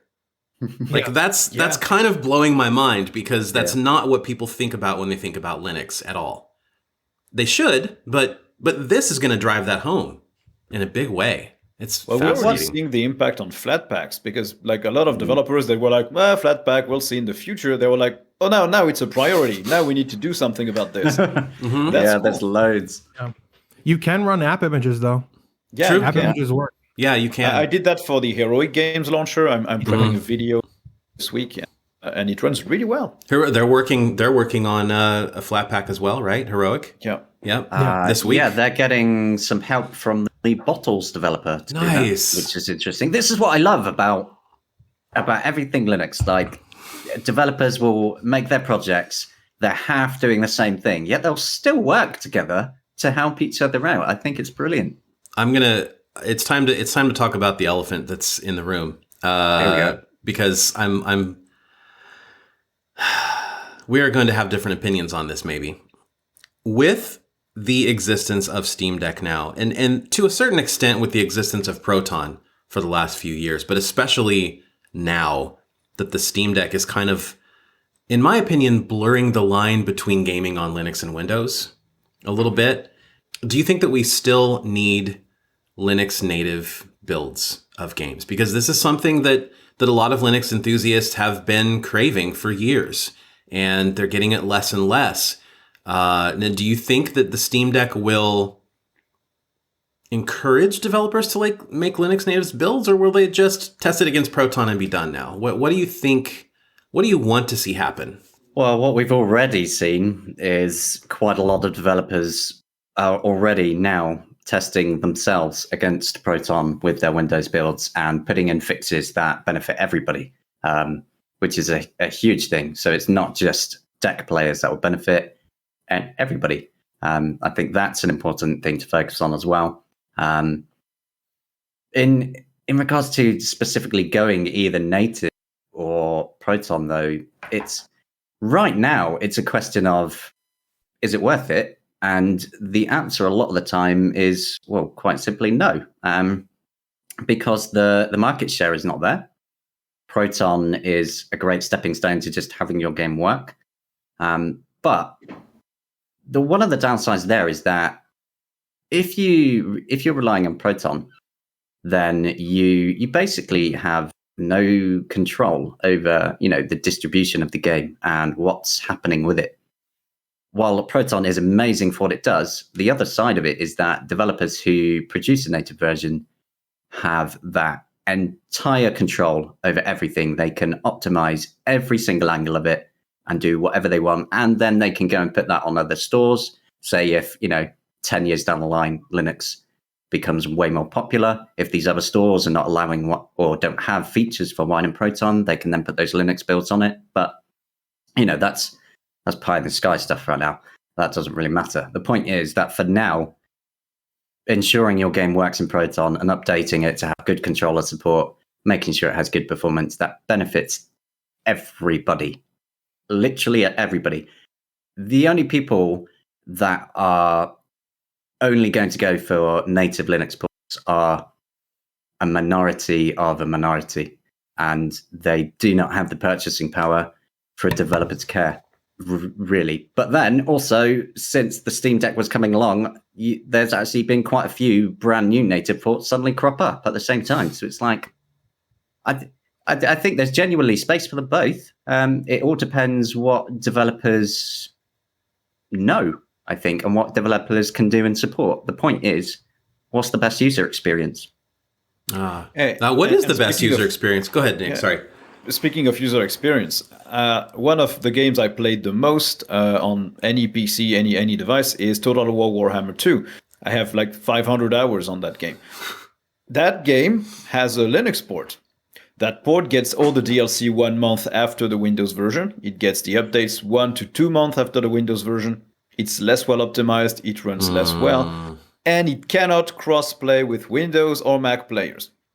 I'd rather just have the Proton version, which runs incredibly well, better than the Linux version, have all the updates, all the DLC. Some Linux ports are super well maintained and work really well, but some are just... I mean, it's feral. They're doing a great job, but they're doing with what they are given. And I think they're given the new build, like, we released it for Windows, now port it. And they can't do more than what they're already doing, but in the end, the user experience is not great. And so that's why I don't care if they make a Linux version, because I'll still play the Windows one instead. When it comes to Feral as well, I mean, their technology isn't exactly too far away from Proton, because they have their own translation layer. I believe they call it Indirect X. That's nice. That's awesome. Their ports, their newer ports anyway, that are using Vulkan, generally do perform quite well. But yeah, they do have that issue of getting it all done later, no cross-platform. I think ports like theirs are absolutely a dying breed, because they're porting after the fact with their own translation layer that a lot of the time isn't as good as Proton anymore. And Proton's only going to get better and better because Valve and Codeweavers have infinitely more resources. But then you have the other side of it when you have ports like Ethan Lee. A lot of people would probably know he's called, like, on Twitter, like Fibbid something. Flibbida Jibbibo. Yeah. Wow. How do you say that? How do you know that? What? But he's the complete opposite side of the spectrum when it comes to this, because he created FNA, which carries on the legacy of XNA from the Xbox days. He also helps work on SDL, and he has ported like 60 titles now, and he maintains them all, and they all work. Like, that's amazing. Last I've gone through them amazingly well.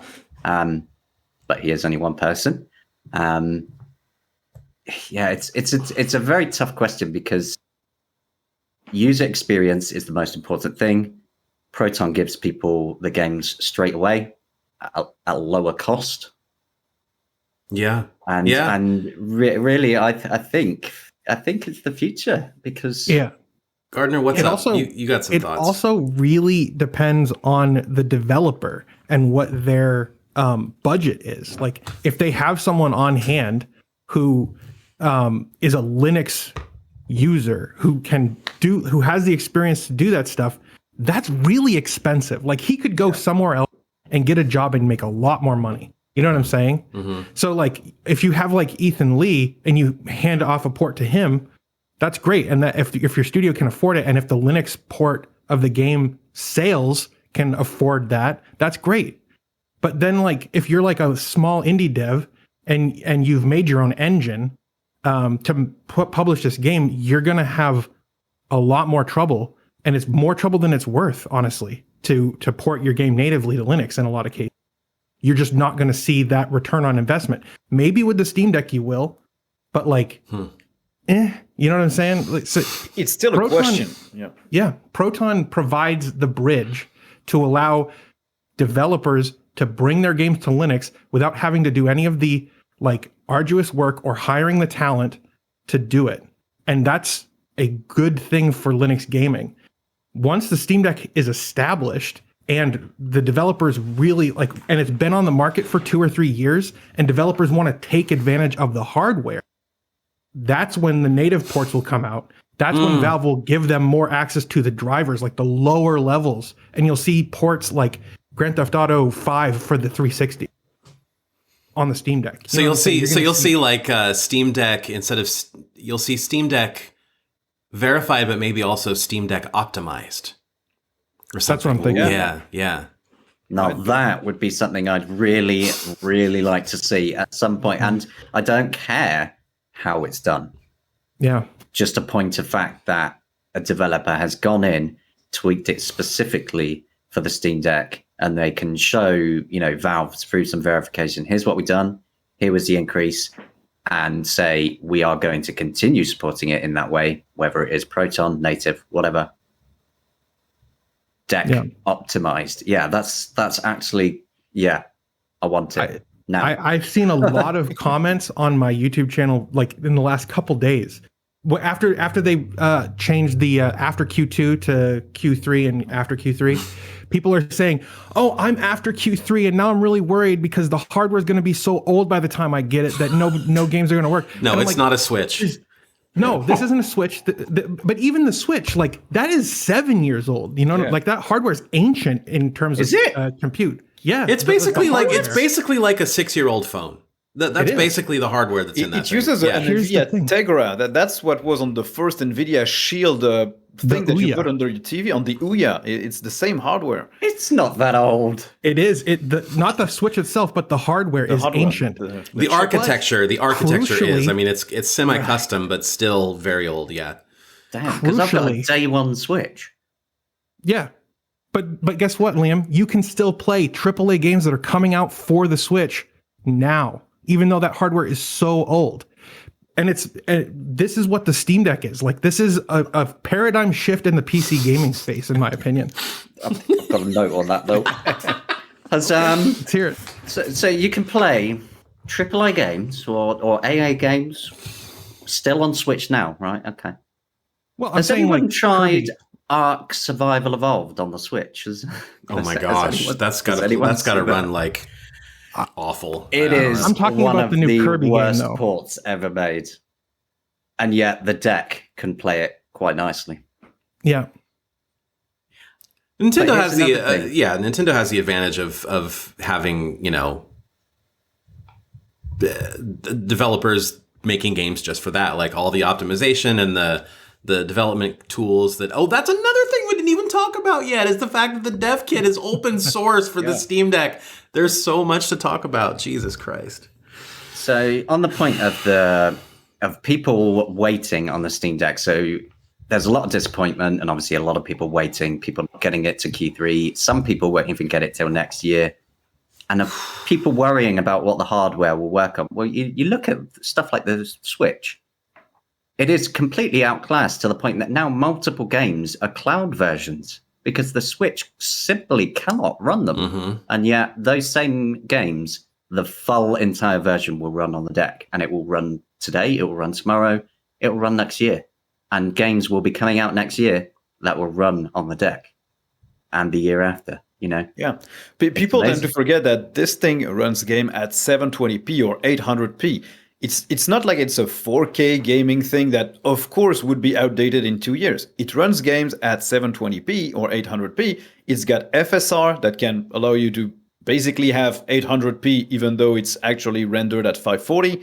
And it also has access to all the graphical details and settings that you can change. So if a newer game releases, you can still crank it all the way down to low, render it at 540p, and FSR will upscale it. You won't be able to tell the difference on such a small screen, and it's going to be a good experience at 60 FPS. It's something that the Switch cannot do yet, and I don't think it's going to be able to do it. I did that actually. I think this hardware is going to be relevant for a long time. I did. So now I don't know if this is a particularly relevant example because it's not. They're not new games, but I was playing around with Master Chief Collection last night. And specifically Halo Reach, which is one of the newer ones in that collection. And I was able, in desktop mode, I was able to get 1440p, 45 FPS with enhanced graphics. Damn. That's good. When I activated FSR, I could max out everything and get 60 FPS at 1440p.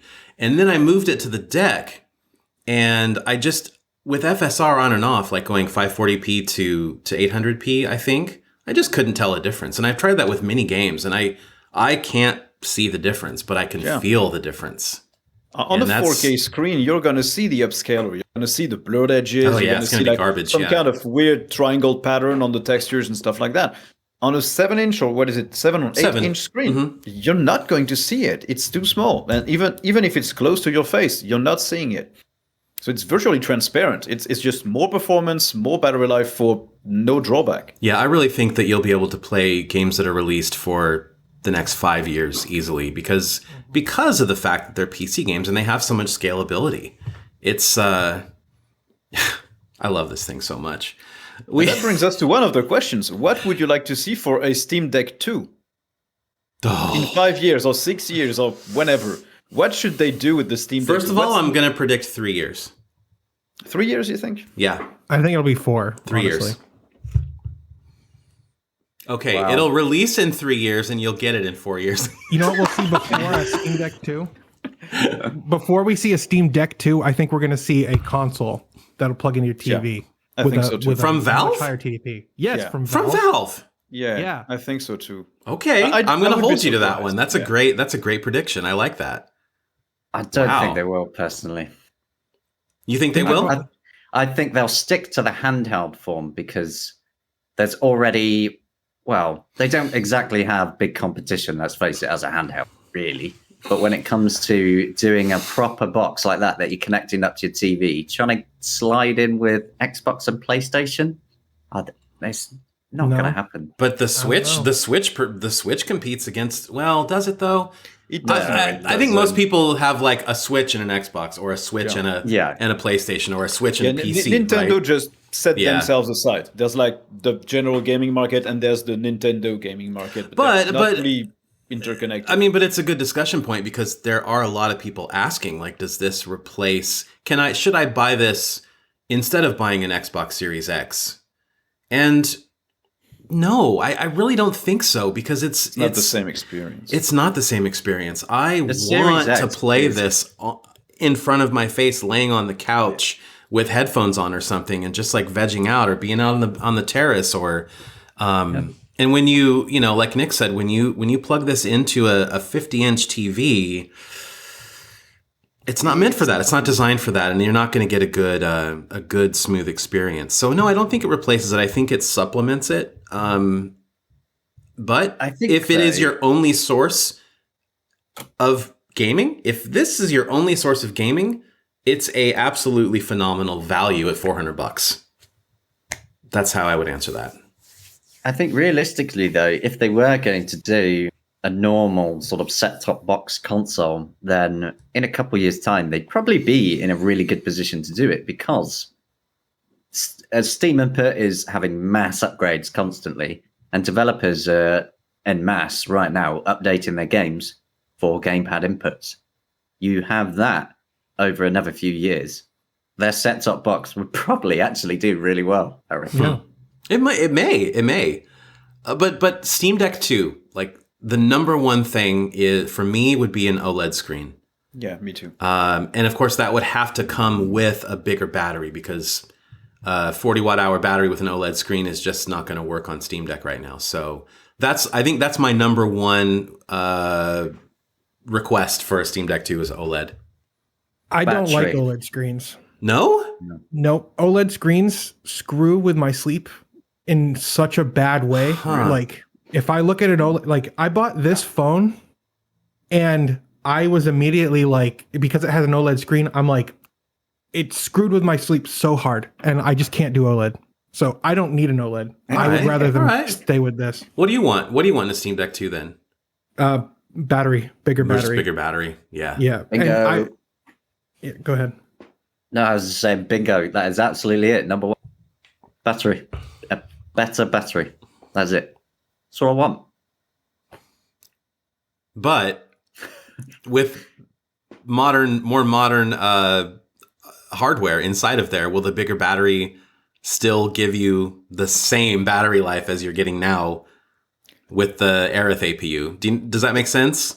In I think life, it has to have a bigger battery because it's going to be a more powerful system, right? in terms of battery life, basically, I think we've reached a point where your form factor is limiting you. An iPhone is never getting like 5 more hours of battery life than the previous gen if it retains the same kind of form factor. Unless we shift to a new battery technology, which is not lithium ion or something like that, I think we're going to stay in the same ballpark. So either you keep the same hardware and you increase the battery size, like you shrink the hardware but you increase the battery, or you upgrade the hardware and you upgrade the battery, but you're going to get the same like 4 to 5 hours of battery life tops. I can't think of any other things that I would want out of it, really. I mean, I think the hardware is yes, I can. The Steam and quick access buttons that are on the bottom left and right. Yeah. Oh yeah. How could we forget that? I was playing in the dark the other night and I couldn't find them because they just no backlight. Yeah. there's no backlight and no clickability. Like I want them to actually have either a different texture or I want them to click. Yeah. That would be a nice touch. They are. I'm pretty sure I put this in my review. Compared to every other button on the deck, those buttons feel terrible. Yeah. I'm still not sure how much you're supposed to push them. Yeah. Yeah. Yeah. I'm Someone worried told that I'm me- like mashing it too hard when I'm trying to bring up the keyboard. Yeah. Somebody told me that it was to avoid like pressing them accidentally, but they're not at all in the way of your thumbs or of your palms. So I think they just like grabbed something that wasn't too expensive and didn't like protrude too much, and they just went with it. How many? Sorry. One Go thing ahead. I'd like to see is reduced weight. It's not heavy, but like when I'm laying on my sofa, when I'm laying on my sofa like this and holding it up, I'm like my arms will get tired, like right in here, and and also being able to lay on your side and play it would be nice. If you don't rest your elbows on something or on your side, it's holding it up towards your face is going to be uncomfortable after a few tens of minutes. There's I can't remember who did it. It might have been Engadget. They did a review video, and the lady doing the video mentioned what she coined as deck neck. Yeah. Yeah, it's a real thing. Yeah. Me too. It is. Yeah. On my couch, after about 30 minutes, I'm like, need to change positions. My neck is all creaky and Deck So neck. you're just not Yeah. used. You're just not used to that combination of. You're just not used to that muscle group working the way it's working with the weight and everything else. But I think we'll get used to it. As I'm playing over time, I'll start playing like this, and over time, it will just fall down. And To where you're eventually, just like- I'm going like this. I'm gonna, dude, like I love playing it it's- on this chair because I can Rest, I can just rest like this and play. Epic Games and Fortnite. Do we think they will ever come around to Linux and the Steam Deck? When Tim Sweeney thinks he can make money, yeah. Mm-hmm. This That's guy my is answer. Like they entirely can absolutely do it profit-driven. right now. Yeah. They could absolutely do it right now. He's just profit driven. He's waiting to see what's happening. He's waiting to see how many units are sold. If there's like 1 or 2 million of the deck in the wild, he's going to be like, yeah, you know what? We port it. The Epic Game Store is an Electron app. What you just have to do is implement something like what Valve did with Proton, put that in the background, say it's not officially supported, and there you go. Epic supports like Heroics development, and it's like it's because they make money Heroics from or Lutris? both. Both? Mm-hmm. I I didn't thought know it was that. just Lutris. I thought it was just. I'm pretty Lutris sure that- they support Heroic I too. think so too. So how do you think that scenario plays out? I mean, are the Heroic devs actually working with people over at Epic Games for integration, or are they just kind of reverse engineering? Or No, because there's an available API. There's a documented API. okay. Which is actually used by Legendary, which is the command line program that does all the background stuff. Right. And it's working really well. Yeah, I wouldn't be surprised if they ever decided to bring the official Epic Game Store client with like something like Proton integrated in it, just like what Steam Play does, I wouldn't be surprised. I think it will come with a caveat. Well, I think that Valve will have to agree not to take. Well, then again, if it's just an app, Valve wouldn't take any share of the revenue because the games aren't being sold through Steam. It's just an app. Yeah, It's just a Flatpak app or or something. they would just be like, you can install it on the desktop mode, and then you just take care yourself, you the user, to add that app into the non-Steam games thing. Sure. I So they just had basically to bypass. completely shut down my deck and pull out the card 4 times for it to detect it. Oh no. We've got live bug reporting right here happening. I don't get why. Because every time this happens, if I go into desktop, it's there and I can interact with it perfectly. But then I go back to deck UI mode, gaming mode, and it's not there. So it's clearly working properly if desktop mode can detect it perfectly. So it's not a problem with the card. It's a bug in deck UI mode. Yeah. Yeah, most likely. Although I have to say, I do love how normally you can just hot swap those things and it'll just bring up your games that are on there like within a second. You are going to have to be careful though, because they keep firing out. Little mini SD card rockets. Rocket powered SD card from your deck. Here's a question. Do you guys think that we'll see like physical releases of games on SD? No. No. I don't think so, I but know I would love what that. inspired this question. Is that it the Reddit. guy collecting all his Yeah. games on Steam? Yeah. Yeah, it was awesome. I hope we see that. I don't That'd think be we will, cool. but I hope it would be cool. It wouldn't really be feasible considering just how often games are constantly, updated all the time. And it'd be a bit of a waste of plastic and stuff, really, I think. Yeah. How about this question? I just thought of this. I'm sure you all put in a reservation for a Steam Deck, and we all have Yes. one. Do you July 16th at 10:36 a.m. and I am Q2. Q2? Will you be buying the reservation you made? Yes. Yes. Absolutely. Because I want to become a scalper. Man, they are going for like 10,000 on eBay. Oh my God. I've seen some at nuts prices. No, I want to buy one. Probably, honestly, just because I'd like to resell it at the exact same price to one of my friends. And if nobody wants it, I mean, I could see myself gifting it to a developer that wants it. Who knows? Yeah. I just want the bigger storage and the better screen. That's all I want. Yeah, I have the 512 from Valve and I reserved the 512. Which models have you got, Nick and Gardner? I got a 512. 256. I got the I got screwed. No, I've got the 256 as well. I got the so 256, and I I'm reserved with the you there. 256 as well. So Okay. basically, I I just- will buy my reservation, but I probably resell it at the same price, or maybe even lower to a friend, or I'll I've just got- send it to a yeah. developer. I've got 2 reasons. And number one, I want to support it with my wallet because of course I do. This device is the culmination of everything that I have loved and covered since I switched to Linux and like dedicated my professional coverage at Forbes to Linux. And I just want to support it with my wallet. And the other reason is I want to have one to tinker with. I want to have one that I can just have yes. like, okay, this is my gaming device, and this is where I install all of the Linux distributions and where I dual boot with Windows and where I upgrade the storage and open it up and tinker with it and replace stuff and whatever. Yeah, a tinker So device. this is a question that hasn't been asked, but with the release of the Steam Deck, Jason, are you gonna pick back content creation, or Am I going to what? are you gonna start creating stuff again like you've been doing on the Steam Deck? Is it like you said that maybe your channel, maybe writing? Yeah, I don't. I mean, I've. It's been a rough few months. I won't go into detail, but it's been a rough few months, and I've been comfortable going back into the writing because it's just natural for me. That's what I've always done. Is I can I can get paid something at least writing at Forbes. It's not a lot, but it's something. And I don't know, Nick.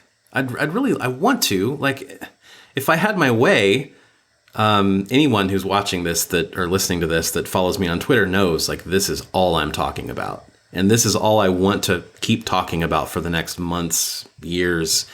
I love covering this thing and I love being in on the ground floor with it. And I guess the clearest answer I can give you is it's certainly inspiring me to want to create content, to want to create videos left and right and just like do guides and do just here's a cool gameplay video that I recorded. And yeah, it definitely has lit that fire under me. I just don't know exactly what I'll do with it yet. I got my answer and I'm happy about it. Well, here's one for you then.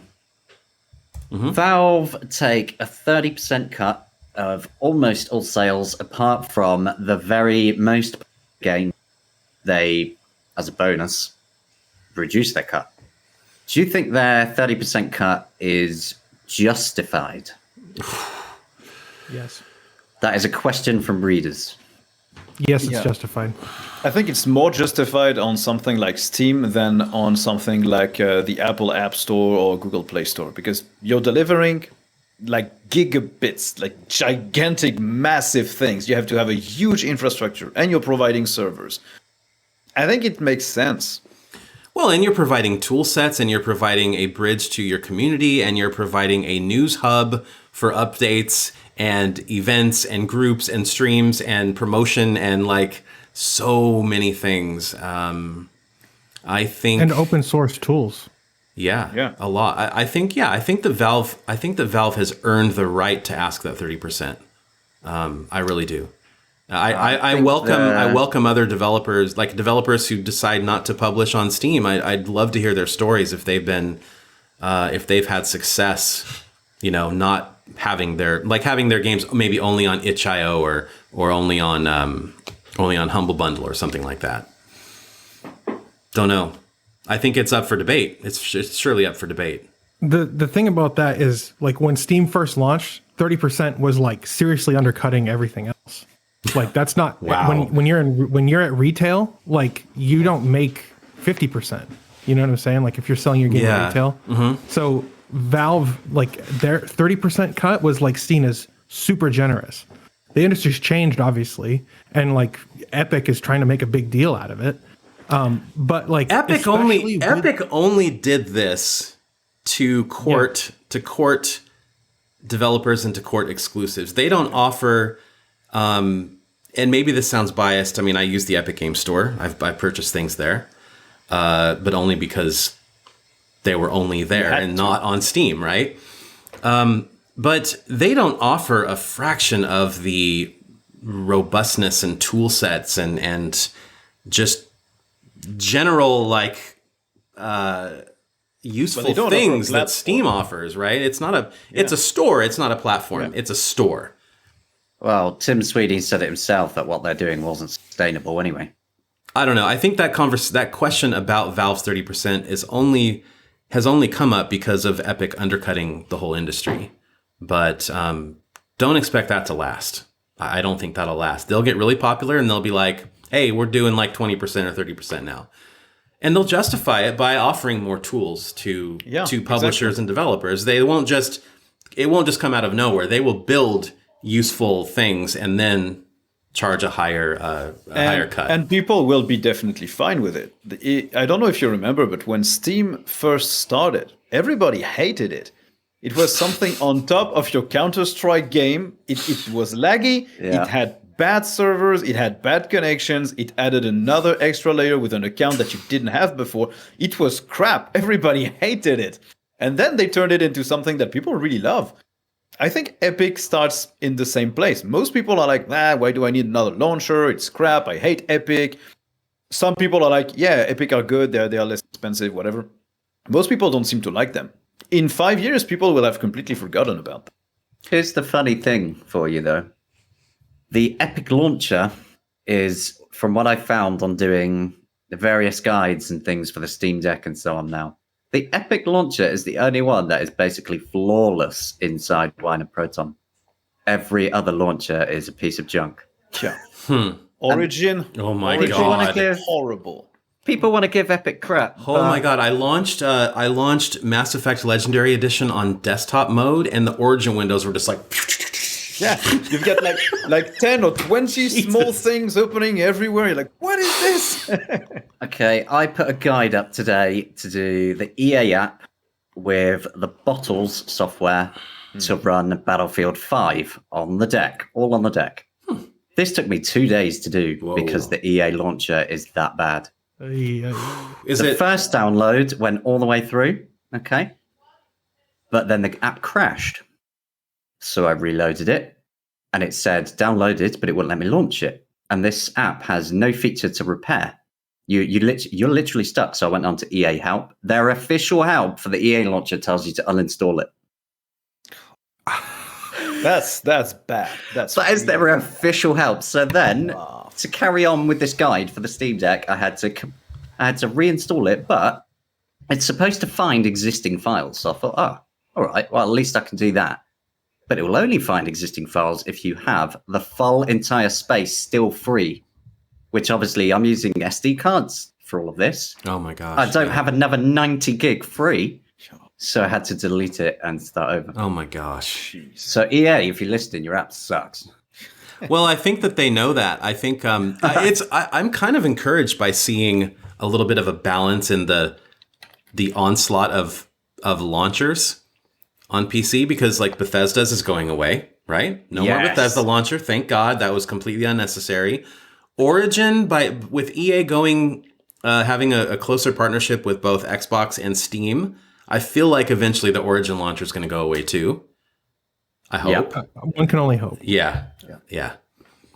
Well, guys, Apex Legends is Uplay. Apex. Oh God, what a Well, Ubisoft Connect. It changed names, but it's still the same garbage. Ubisoft will always just still exists. march to the beat of its own drum. Unfortunately, That's incredible. Okay, And I have a big problem with Ubisoft because they're French. I like that. But on the other hand, they're really terrible as a company. Yeah. I am clicking. Thanks, Ubisoft. I'm clicking play, Liam, on Apex Legends. Gonna see what happens here. All right. I'm not sure what screen it's gonna launch it on. Okay, we're loading it up on mine. We'll see if you can join whilst live streaming from your deck. See what happens. Oh dang! Nope, this is not.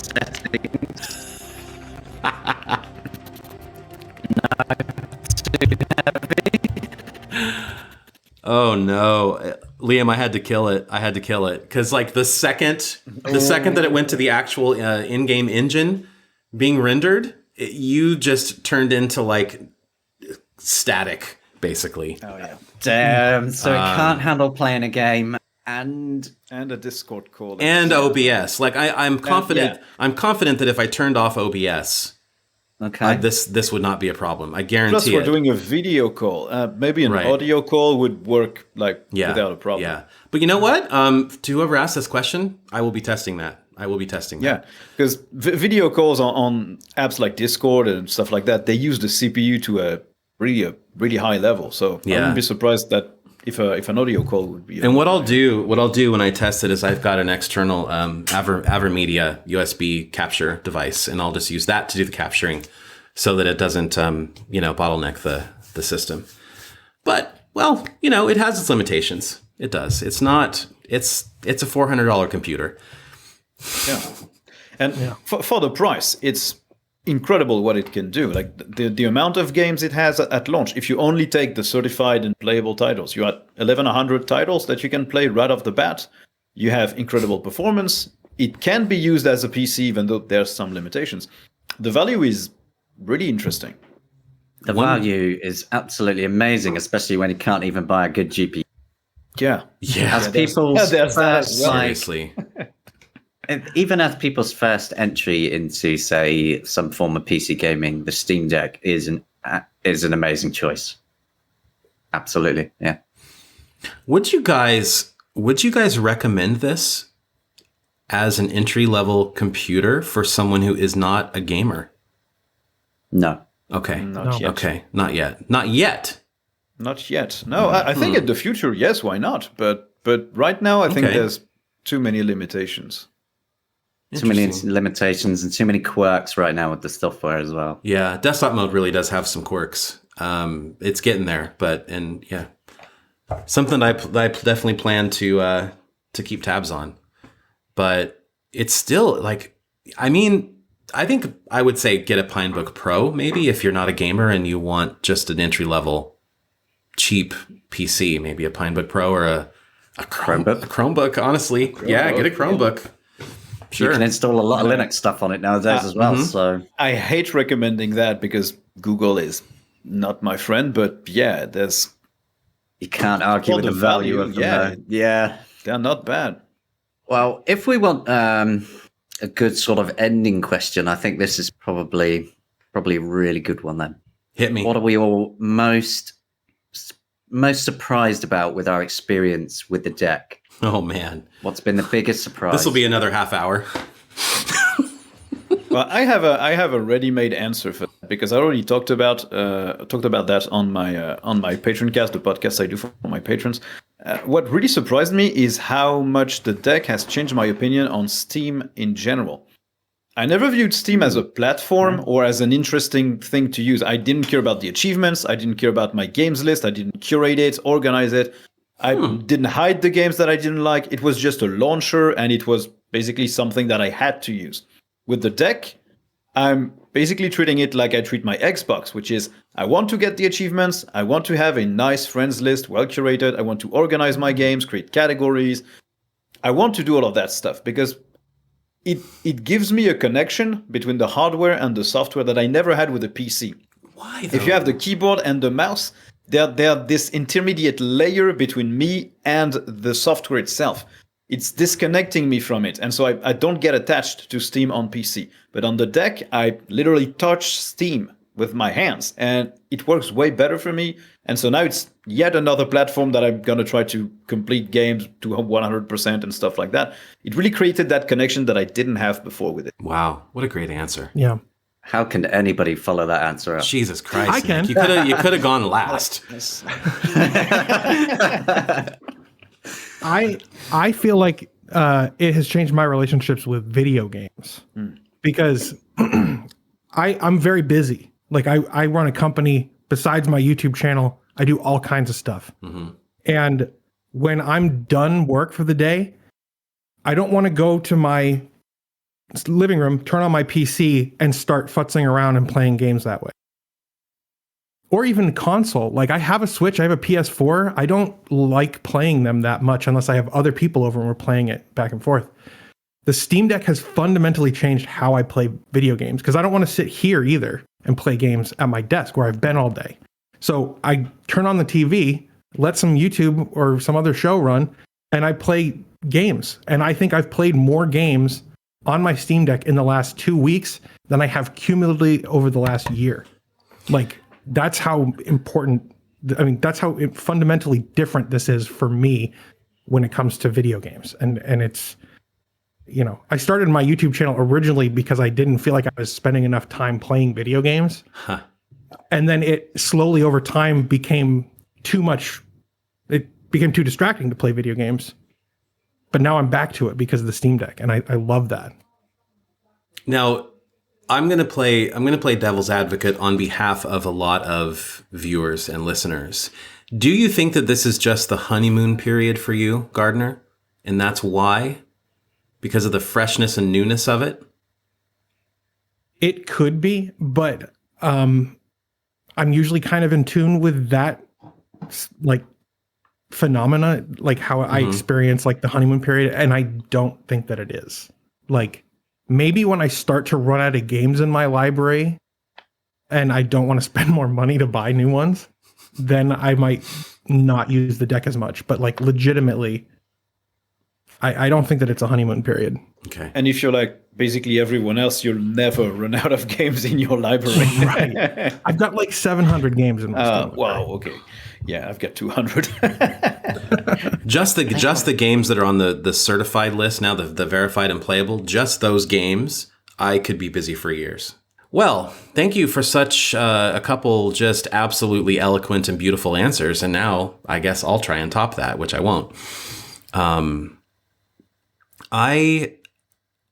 I have a $5,000 gaming PC from Falcon Northwest, like the Lamborghini of boutique PC makers, right? I have a Asus ROG 4K HDR 120 hertz monitor. I could be playing all the games that I have been enjoying on my Steam Deck on that PC, or I could be playing on my Xbox Series X on a 4K TV in the living room. I'm not.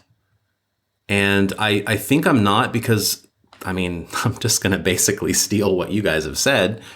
The same reason that they said. I feel more connected, personally connected and invested in my games. And it's weird to say that I am more immersed in them on a 7-inch screen, but I really am. Like, I'm more immersed in these games. I'm more excited about playing them and holding them in my hand than I am sitting on a couch in front of a huge 50-inch TV. And I think part of that has to do with some of the Steam input stuff. Like, I never used an Elite controller, the Xbox Elite controller. I never used a Steam controller before. And so this is kind of my first experience with those rear grip buttons. And the first time that I realized I could make those the paddle shifters for like Dirt Rally and Forza, it changed everything for me. And then I was like, oh man, I'm playing God of War, right? And I absolutely hated the fact that I think you had to press the D-pad down to do the quick turn, which is really kind of cumbersome because I don't want to take my thumb off the movement stick, right? Especially in battle. So I just mapped it to one of the back grip buttons. And I did the same thing for Dark Alliance, Baldur's Gate Dark Alliance, where now instead of having to move off of the left thumbstick to use the D-pad to select my weapon loadout or my spells, I'm just going back and forth while I'm moving and fighting. And that's a literal game changer for me. And now every game that I've played before on my PC or my Xbox, I want to revisit here and see how I can improve the experience with the extra control inputs that I have. I don't know, man. I love this thing. I love it. Yeah, I love it. It's hard to get work done. It really is. Very much. It's not a honeymoon period for me because I've had it for a month. And I know that I could be getting more hits, more traffic if I was writing about like Ubuntu or other more popular topics at Forbes, but this is like all I want to talk about. So yeah, it's it leaves me very, very hopeful for the future of handheld gaming and of desktop Linux. Wow. Go, Liam. My answer's going to be really boring compared to you. I doubt that. I like that it shoots SD cards. Yeah, Yes, it fires SD cards like a gun. I could knock somebody out with it. Probably myself in bed when it drops on my head. But no, my answer really is partly the same as Gardner's. Because running gaming on Linux, I'm either at my desk making a video, writing an article, or testing a game, or answering emails, or dealing with many community issues that come up. Mm-hmm. In the evenings, I don't want to be here. And I've had this problem for a very long time now. And it's why I've burnt out on it a few times. I hear you. I've wanted something exactly like this that isn't the Switch, so I can play the same games that I've already been enjoying and not have to buy similar or the same again. And just go sit on my sofa. Physically disconnect from your like work environment. Yes. Yeah, it's a huge that thing. Is it, exactly. And this is it. This has freed me from the shackles of my desk. And it's awesome. Yeah. Yeah. And I can't overstate how amazing that feels, to be honest. Also, like I am happy to admit that I did play the Deep Rock Galactic tutorial in the bathroom today. I have not made that step just yet. I'm happy to make that step for you. No, not for you. Never mind. Yeah, Yeah, just don't fall off the toilet when you're trying to aim and first person gyro? shooter. I don't like the gyro. I don't use the gyro, by the way. I really don't. I can't I don't not use use it. Really? I have to. I wow. don't like using the thumbstick. My brain cannot work with gyro. Yeah, mine neither. I feel like I'm fighting it. So like, what am I moving at? Or moving the stick, and then my brain fries, and I get shot in the head and die. I only tried it with Aperture Desk Job, and I was expecting to hate it, but I really picked it up super fast, and I think that's something I will probably try in more games, just to try and see if I can make it work, not just in a static turret session, but in a full-on multiplayer shooter or single-player shooter. But see, that felt better. That felt better. Gyro felt way better in that built for Steam Deck experience than just having it implemented on a system level into any game. Like I think that there was something about the way they designed it that makes it feel better and a little smoother in that game. Yeah, they did an amazing job on that game. It's really cool game. If you want to get used to it, if you want to try it and get used to it, Portal 2. Portal 2 is a great experience. It's slow enough that you're not going to get killed. You just play the game, get used to the gyro control, and then try it on Half-Life 2, and it's a freaking transformative experience with that game. It feels completely different to play that game with a controller and with gyro. It's amazing. Huh. I never even thought of using it in Portal 2 for some stupid reason. Like, of course, that's perfect. Portal 2 supports it natively, too. Wow. And that's interesting because the Steam Deck is going to allow us to revisit a lot of games that we only ever played with mouse and keyboard and try them with a controller, with the back paddles, with the gyro, with maybe even a touchscreen for some titles. It's going to change a little bit and allow us to replay all the titles. I think at some point we're going to be like, I wonder what this one plays like, and we're going to go back to them. Like your backlog wasn't terrible enough. Yeah. Now, you're going to play back your already finished backlog. Yeah. It's going to be Skyrim, I'm telling you. No. No. It'll be that one again. I'm done with Skyrim. I'm done. Yeah. Well, I think that feels like a good place to stop.